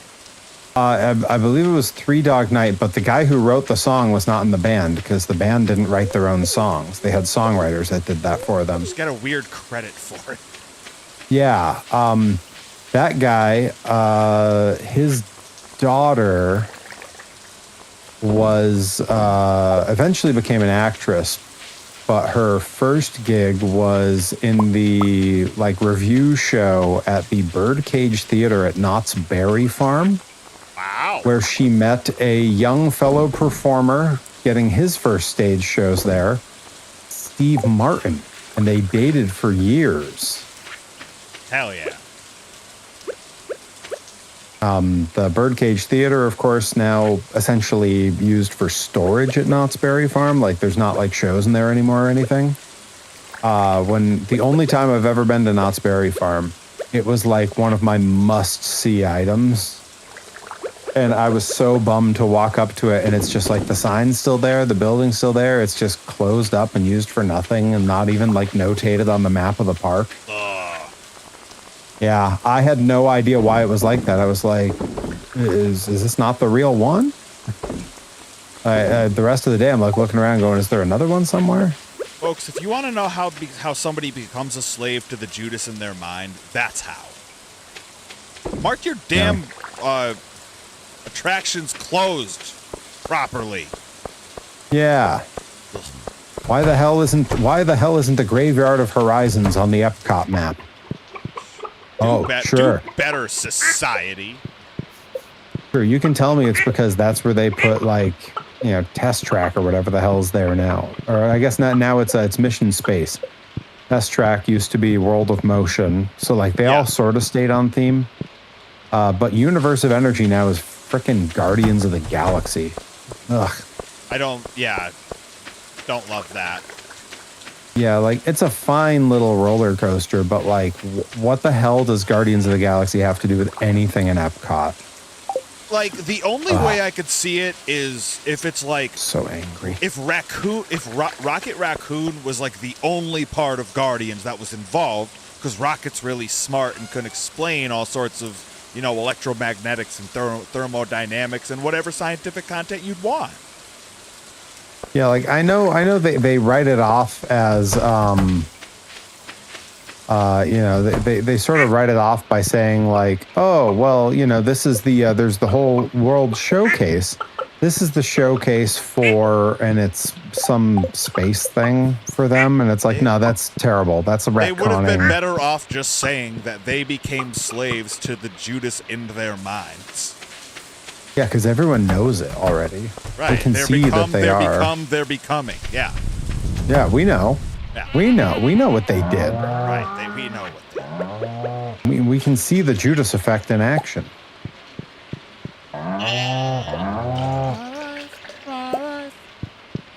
They stopped doing original things. They stopped breaking the walls down. You know they had to. You know why? 2J. How'd I do? This is what the people pay It's for. locked. They close at 4. Phooey. Oh. We can go chop more wood. I was gonna wake up some geodes. I started upgrading my house, and then once mine is done, because we have more than enough money, we just need the wood. And then we'll get your house even bigger. Then I can go buy some more art. Yes. I'm out of wall space currently. I hate that. It's a really weird problem to have in a fake house. Welcome to modern gaming, my friend. Yeah. I don't really ever understand it. My fake house ran out of wall space. It's a nice extension of if you run out of wall space in your real life, you can just digitize it, upload it, and put it into a game. Oh. It's not quite the same, don't get me wrong, but it's as close as we're going to get without, doing house surgery. House surgery. Now that's one of those shows on like HGTV, right? Well, that's that Sabrina Carpenter song. Oh. House surgery. I don't think that's right. Surgery. The lightning in this game is kind of terrifying. I have a rare disc that Gunther's supposed to tell us something about at the museum. I'm going to put it in one of these chests. Hell yeah. A whole disc just for Gunther. Mm-hmm. I don't know how many pieces are a part of his collection, but we filled a good amount of those shelves, so we gotta be getting close. At some point, I'm going to have to make a concerted effort to try to consolidate our trunks, because I know I have a bunch of doubles of stuff that you have. I hear ya. The inventory, life comes at you fast. Boy, Ferris Bueller really knew what he was talking about. It's one of those movies where when I watched it when I was younger, I was like, it's all right. And then I was like, it takes place where? It's great. Yeah, I was going to say, until you got older and you realized it took place in Chicago. I walked by that building a million times. I was like, wait, that car was up there? 'Cause when I'm back in Chicago, I feel it. I believe it. Banger. I literally don't know any other words to that. I only know that one part because, as you guessed, it was used to torture Rocco in the room. Sure. Did I not send you the reel that they used for that for opening day of baseball season? You did. You did. Yeah, 'cause that's The lyrics just didn't stick with me. that's borderline emotional in terms of cut in, cut out perfection. Knowing exactly how to use a volume slider. Oh, bless their hearts. The finale of The Room this year was one of my favorite, weirdly emotional bits where, Oh, yeah. I think I told you a little about it, You but sure where have. no one knew because Rocco went out of his way to not say it or give it away, but he was super sick. He got really sick on the second to last day. And when he woke up that last morning, he just couldn't do anything. He just laid in the bed and then he went and sat on a chair, didn't even scroll his phone, just sat and stared for the last 2 hours of the stream. And the whole chat is going they stopped turning on him and torturing him. Instead, they were just cheering him on. You can do it. You're so close. They got on his side. And then in the final minute or two, he just stood up and he started apologizing. Guys, I'm so sorry. I do not feel well. I wanted to do stuff today. And he's apologizing. And the timer goes off. And last year they had tortured him with the Frank Sinatra song "Bewitched," but the version from the Joker movie. Okay. And when the finale came and they were able to let him out of the room, they had the roaming cam follow him as he walked all the way out of the studios and out into the sunlight. And when it happened, they faded the real audio out and they brought in the Sinatra version of the song all the way through. And it was really cool. This year, they did it with the Back in Chicago song because they tortured him with it. And, it takes a long time before they hit that chorus. Right. And he can't hear it. He can't hear the music because it's just directly into the stream. It happened to time exactly so that he turned and opened the door and the sunlight came in on him right on. And when I'm back, and that's when the door opened. And he went walking out into the sun. And then they did this great thing because I told you about the broom thing. They tortured everyone with a broom for 12 hours before it. They pan back from him leaving, and in the hallway, leaning against the wall, is the fucking broom they started the stream with. And that's how they cut the black. It was perfect. He didn't know the broom was there and didn't notice it when he walked by it. And he couldn't hear the music. And he was sick, and he'd been in this room for 10 days. And he told the story on the podcast that when he came back in from that, because they always come back in and do like a quick little postmortem before he finally gets to go home. They were like, dude, you have to see this, because they all watched it as it happened. Right. And he said that he watched it and he saw him leave right on the chorus in the sun and the fade back to the room. And he said, I just completely broke. He said he cried for 10 minutes. to not even miss something like that, or to miss something like that, what would you have done if you noticed it? You probably would have hugged the broom or something. I don't know. Yeah. But having missed it is way better. That's crazy. Yeah, really beautiful. And the timing on the music that he couldn't hear, it just happened perfectly. So what you're saying is that one day there'll be an all-day stream that you do in homage to this, but it'll be called The Vroom. Oh, The Vroom. Don't get me, not for a long time. The homies watching at home, they've got a couple more trips to Biddy City to go. But Biddy City. Still makes me laugh. Because it's the greatest city on earth.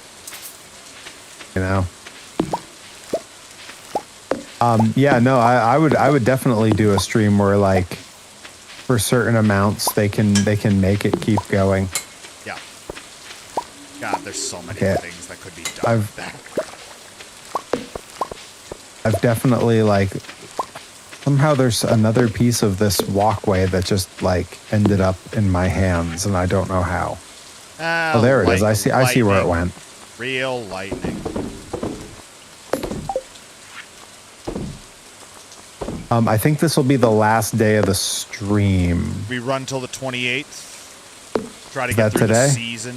26th. Oh, maybe. I'm just looking at the actual real time here because I still gotta get a workout in after this. Stupid Gregorians. Whoever. Stupid Grolovians. Stupid backup save. Double 5. Stupid backup save. God, I'm about to figure out how I can just send you an old save of mine.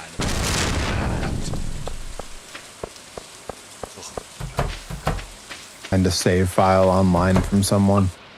Stupid hire.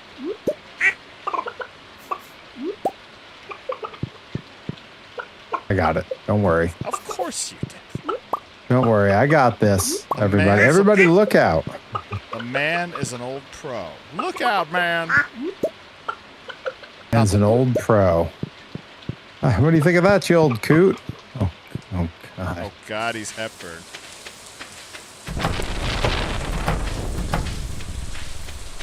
Wonder if that's going to be the guest at the end of the all-day stream. Is it David Cross? He's going to be in town soon. I thought you meant Katharine Hepburn.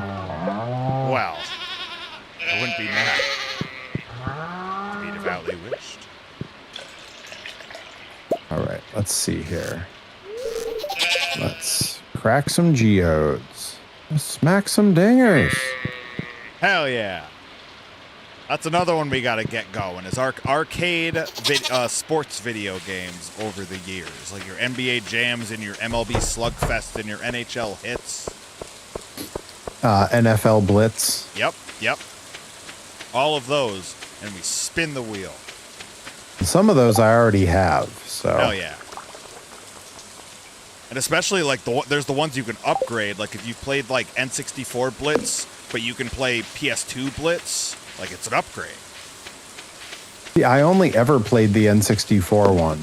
PS2 is so much prettier, and then, like, NHL Hits, MLB Slugfest all expand out onto... Because the EA Big golden era is all on that generation of console. I do really wish that that there was a good sumo game, but there really isn't. Yeah. Like, I watched... a couple videos on the matter, and it's like, yeah, they're basically all bad. Yeah, I haven't found a good one yet anyways. I've gone looking a little bit. They all see the most I've seen are arcadey and Japanese. Some of them are mini games in other games. Yeah. And like, I don't mind something being like arcadey to a point, but if it's literally just button mashing, like, I'm really not interested. To be fair, I also haven't looked in a little bit to see about any of those ports, so maybe the translation world has saved sumo video game culture for all we know. I gotta go looking. Oh, and we do have that add-on if I'm using an emulator that'll do the translation. We do. We got you hooked up and ready to go. Ready to rumble. Now, folks, if you have Japanese video games that you want Perry to play, well... It's not even a pay-per-view. What's wrong with you? One step closer to the edge. Never about to break. You know who does an incredible job covering Linkin Park songs? Who's that? Derek from Sum 41. That's true. He's filled in on a couple of their sets for when What's-Her-Face couldn't make it. And, yeah, he did... that one regrettable lady? Yeah, he did. Derek did an unbelievable cover of Faint, and after that, I'm like, just make him the new singer. You know who does an incredible job covering Limp Bizkit? Who's that? Jeremy Leary? Alyssa Marino. Oh, I can see that, yeah. She's right in the sweet spot for it. She knows y'all be loving this shit right here. The one car ride I ever had with Andy and Alyssa was when I discovered that apparently like nu metal was like her life for a long time. Yeah. She's got some of them I had her pegged as a nu metal junkie from the moment within the first 3 times that I was around her, and she was wearing the loose-legged jeans. That's the clear giveaway of a nu metal fan. Like, it's not a Jinko jean, but it's cut that way. And I was like, wait a minute. I know you, and I know your kind. She's like, you caught me. Like, I knew you were trouble when you walked in. Shame on me now. Folks, are you ready for Taylor Swift karaoke? Because you're going to get a whole lot of that. Friend of the family. I would Taylor Swiftly. Bless. She's getting married at Madison Square Garden this week. God. Those flowers are a wilting.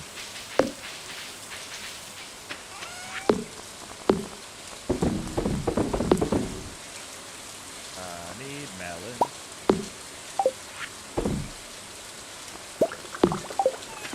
Okay, perfect. They're all growing tomorrow. Let's hope. At the very least, it'll be the 28th. Need the gold melons. I want to get the greenhouse because we named the episode The Greenhouse. We need a greenhouse. Oh, we named the episode for something we haven't achieved yet. Exactly. That's why there was a question mark in it. Oh. We're so close. Once the melons are done growing, and that's not a euphemism. Sorry, did you say euphemism? Yes. Because I like it.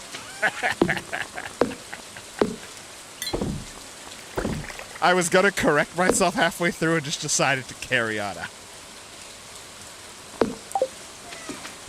My wayward sons. Yeah, I was waiting for that. It's important to leave the paws there. I kept my grubby paws off it.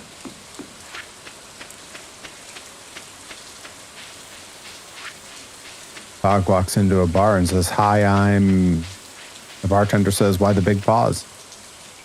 Hey! What can he say except you're welcome?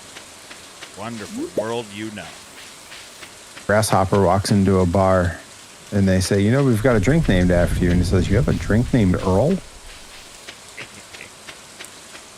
Rip Bison walks into a steak joint and they say, we have a steak named after you, Tomahawk." And he goes, "Steak named the Hokey Carney Fuck?"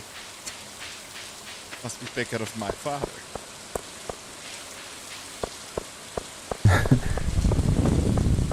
Tomahawk was his father, yes. Oh, is that Thomas A. Hawk? Exactly, Esquire. In another life, that's who he would have been. I think I should have teamed with him and started calling myself the Chicken Hawk.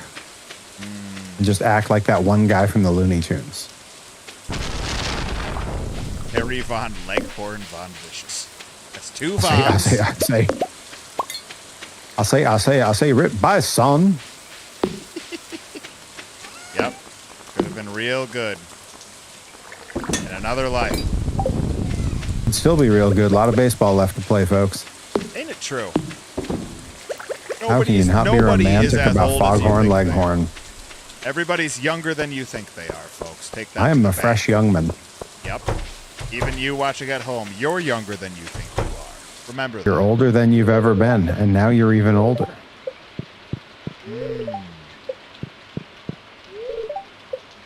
Today is the first day of the rest of your life. Which song from Warning is that? Church on Sunday. Church on Sunday. I got there. You sure I got did. it right as you were saying it. Yeah. Today is the first day of the rest of our lives.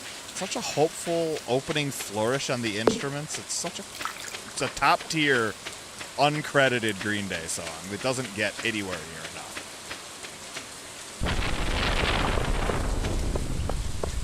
I've been playing the arcade game in that bar all day. That's fun. That's an achievement if you beat the whole thing. I don't know how many levels there are. I've gotten kind of okay at it. It's a lot, but I also don't know how far you've gotten, so you might be close for all I know. Well, to be fair, I barely know how far I've gotten. Doing great. As long as you keep feeling the progress, that's the greatest gift of all.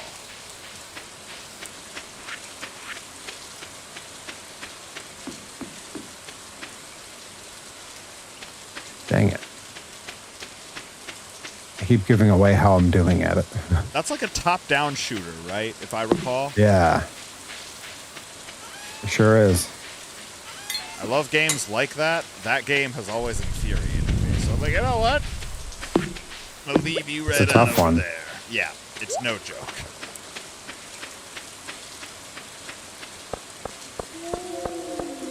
I mean, I think I've made it pretty clear that my go-to game on these streams is games that are way too hard for me to play.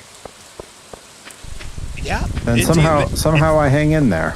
It's either like a nostalgic scratch of the itch on something that's very familiar or something that is not at all familiar and is, deepening. You're either playing to your floor or your ceiling. It's going to be one or the other when it comes to the games. None of them are right in the middle, I don't think. Yeah, I think that's a fair assessment. No, and frankly, that's probably the easiest way to play games is either something that's, slow fastball right down the middle that's very comfortable and familiar to you, or something that's going to broaden your horizons immensely.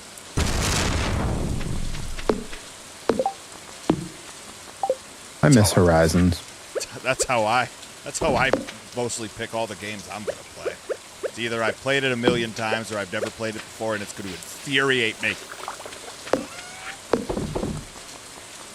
Yeah, I'm interested for the all-day stream to see how a bunch of these wrestling games I've never touched go.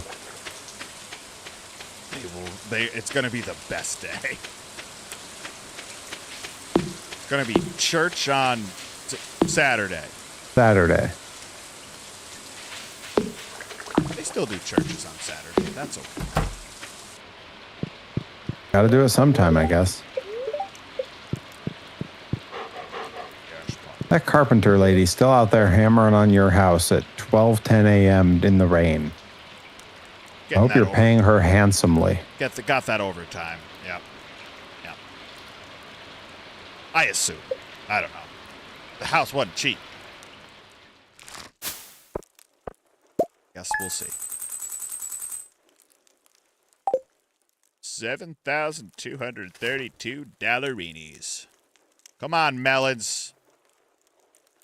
Come on, melons. Well, them big gold melons. Good Lord. The booksellers in town. Don't turn around. Uh-oh. Hell yeah. Books and booksellers in town. Uh-oh. Books and done. Done and done. Perfect. Is that your name, or are you telling me you're finished talking? Both. That guy doesn't have to do anything. I hate New Ron. That actor can just do nothing. He can just show up looking exactly as is. I'm like, oh, you're perfect. It's true of both Rons in that scene. Yep. Like, they can just show up looking how they look, and you're like, oh, yeah. I like Ron. I no longer like Ron. As long as those communities were open to the ideas of communal living.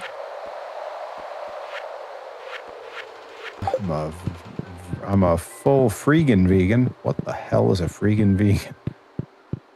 Only eat food I find.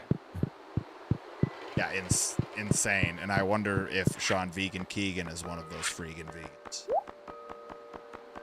What a guy. What a guy. Folks, if you see him digging through the garbage, just leave him be. He's someone I wish I saw on more shows. I don't see him around enough. Nope. Yeah, I don't necessarily understand it either, but hopefully all's well and it'll happen for him. We did it! We got a pantry now. Wow. A whole pantry. Did that melon come in? Yes, it did. So when we wake up tomorrow... Does that mean we're going to have a greenhouse? Yeah, when we wake up tomorrow, we'll have a little cinematic of a whole bunch of them little forest guys hammering the old greenhouse. Whoa. Now that's a euphemism, right? You got it. And also not hammering the old greenhouse. They're actually going to be hammering the old greenhouse. The greenhouse going to love every second of it. Good heavens. I'm going to buy a pair of trees that we can put in the greenhouse. He's jealous of that. Jealous of that?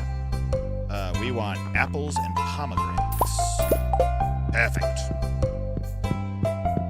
Sounds good. It's all coming together, Perry. Yeah, the farm stand up the street from me the other day, I ran to grab some veggies to throw on the grill at dinner time and discovered that their blueberries had come in and they had a very good price on blueberries. Very good price. Barry Von Vicious over here. Bless. Yeah, so Saturday I'm making a Dutch baby pancake, and then I'm taking a bunch of those blueberries with some maple syrup and making a little hot syrup to go on them. Yeah. That's how I celebrate 4th of July. That and then mowing my lawn with an electric mower. I like to think you have a small cup of blueberries in like a cup holder, and you're just popping them in your mouth while you're mowing around. Well, unfortunately, I won't be on the ride on anymore. Oh. Yeah. All right, so you need a cup holder in the self-propelled, is what you're saying. I could 3D print that.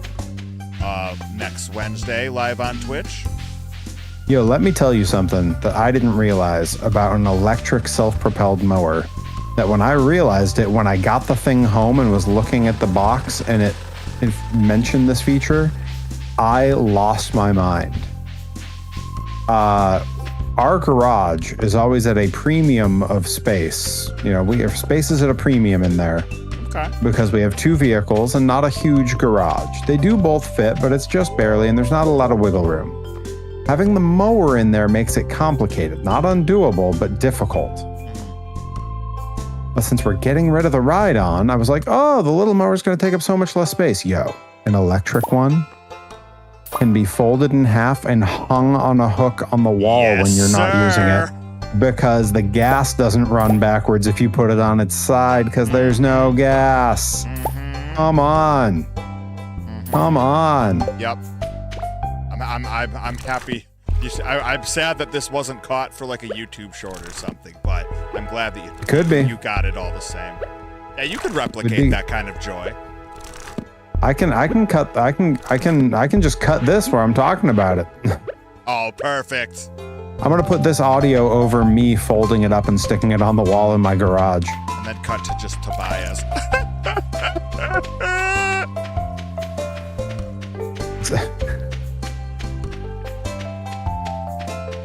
I'm gonna cut to Ron Swanson when he is recounting the remote control door closer in his office. It's so beautiful. It's beautiful. I love it. Yeah, I'm pretty stoked on that. I mean, it also means like, because the thing's super light. Like, I couldn't believe how light it was. Like, in the box, like, I'm able to just pick it up and carry it around still in its shipping box. So I'm like, fuck, in the winter, I might just fold it in half, pick it up, carry it down, and put it in the basement for the winter.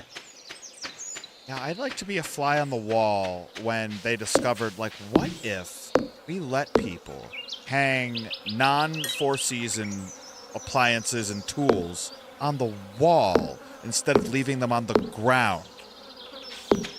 I would love to be in the room as someone's going, hey, you know how combustion engines are some of the most finicky, god-awful things, and they're all different for some reason, and nothing is standardized, and also they're really expensive to run with a very unrenewable source?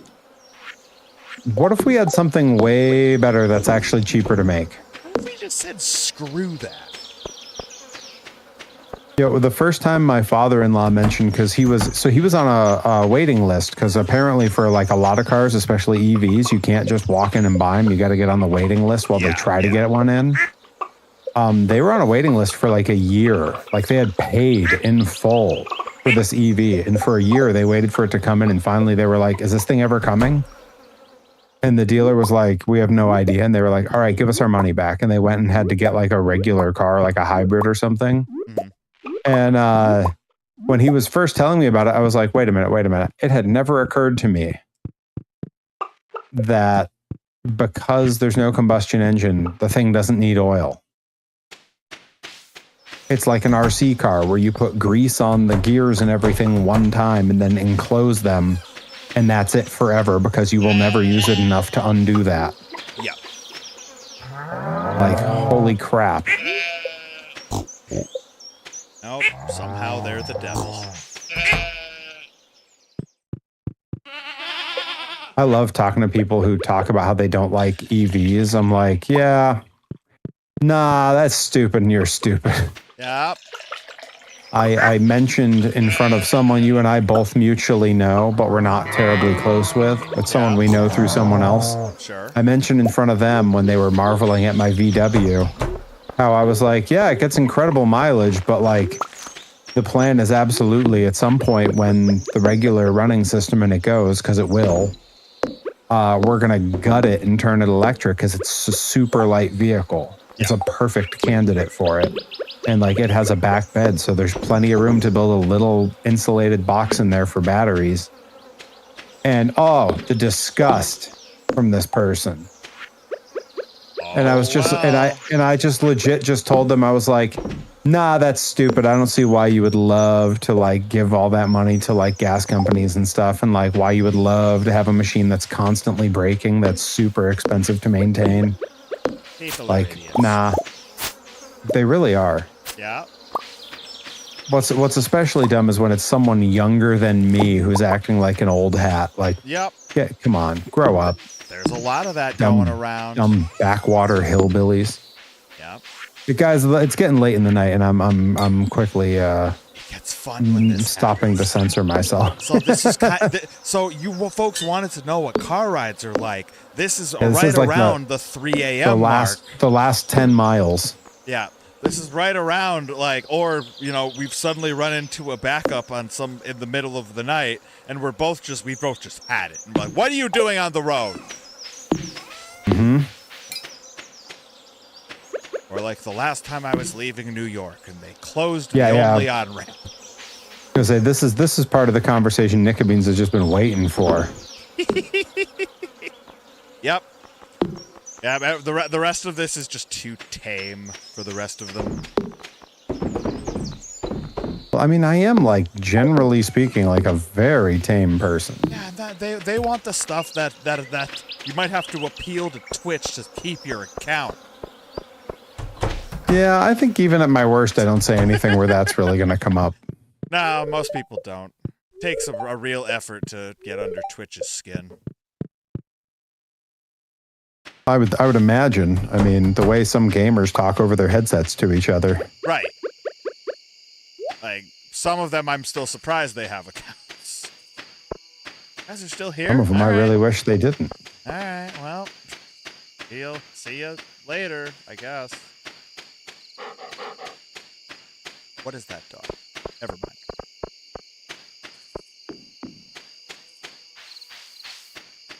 If you want, we can wrap up at the end of this day off the heels of the greenhouse being built.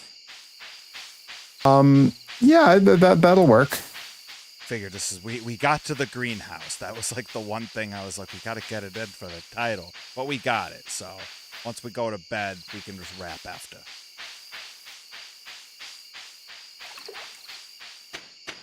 A rock lobster.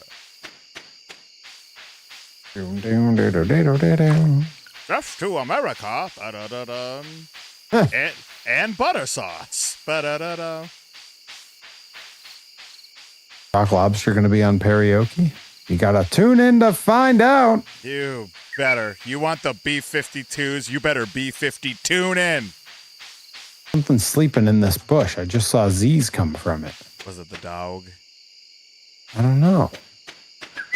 Is the dog in the bush? Is that what's over here? The bush in the ground? Oh, yeah, down in the valley. Oh, rouse, sleeping dog in the Stardew Valley. Dude, I put in some more Dave the Diver in the jungle, and now I'm exhausted. If only you knew how much Dave the Diver has been coming across my feed, like specifically the last 5 days. I'm like, is the universe telling me that I finally need to get around to playing Dave the Diver? I love Dave Diver. He's one of my most underrated main wrestlers. God, I wish he was. I don't know where he's going next, but can he call in sick? I bet I can name 5 wrestlers that you would 5 wrestlers that most people see as assets that you would quickly trade for Dave Dyer. Oh, you better believe. I'm not going to name them on stream. Absolutely not. No, you don't have to. And frankly, you could probably name 10. I mean, I bet I could just keep going, but I'm talking like people that people consider them worth bringing in. These guys are draws. Dude, me and Charles Mason have had that conversation more than once about all these people that everybody's excited about. I don't get it. And I'm like, yeah, me neither. There's tons of people that. Did we just become best friends? Yep. Tons of people that no one's excited about. Where I'm like, why is no one paying attention to this? Well, people are idiots, Marv. People are idiots. It's true. Death to America and butter sauce.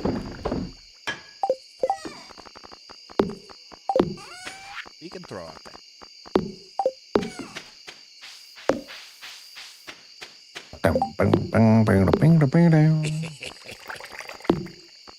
Everybody falls to the rock lobster. Or the rock lobster, whatever your preference. Good heavens. That Family Guy skit with the lobster in the turban and the long beard.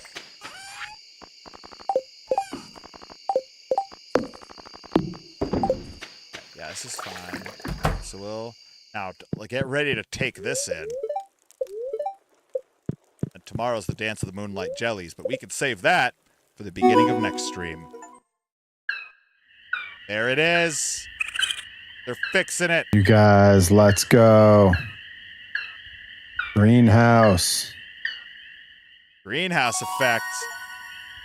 And I got my house upgraded. It's been a big day, folks. He's jealous of that. Tell you what, while Perry's making his way up for the group picture, I'll give you a quick tour. It'll only take me a second. Take it away. Look at that. It's got a full bedroom. It's got a fireplace. It's got stuff that we already had. We're a full kitchen now. A full kitchen for you, me, and Dupree. Whoa, and while I'm on the way up, look at that greenhouse, folks. Come on. Look at that greenhouse. I'm running down to take a look at it real quick. So much stuff. Yeah, we're going to put a whole bunch of... so much stuff. Put some trees in there. And we got choices. All right. Hang on, I got to go in there and look at the inside. Oh my God, it's huge. Yeah, dude. Huge in here. Okay. All right, I'm coming up for the picture. Yeah. Big day. Ooh, we got chilies growing. Look at that. Yes, we do. We've been making jelly / jam. Chili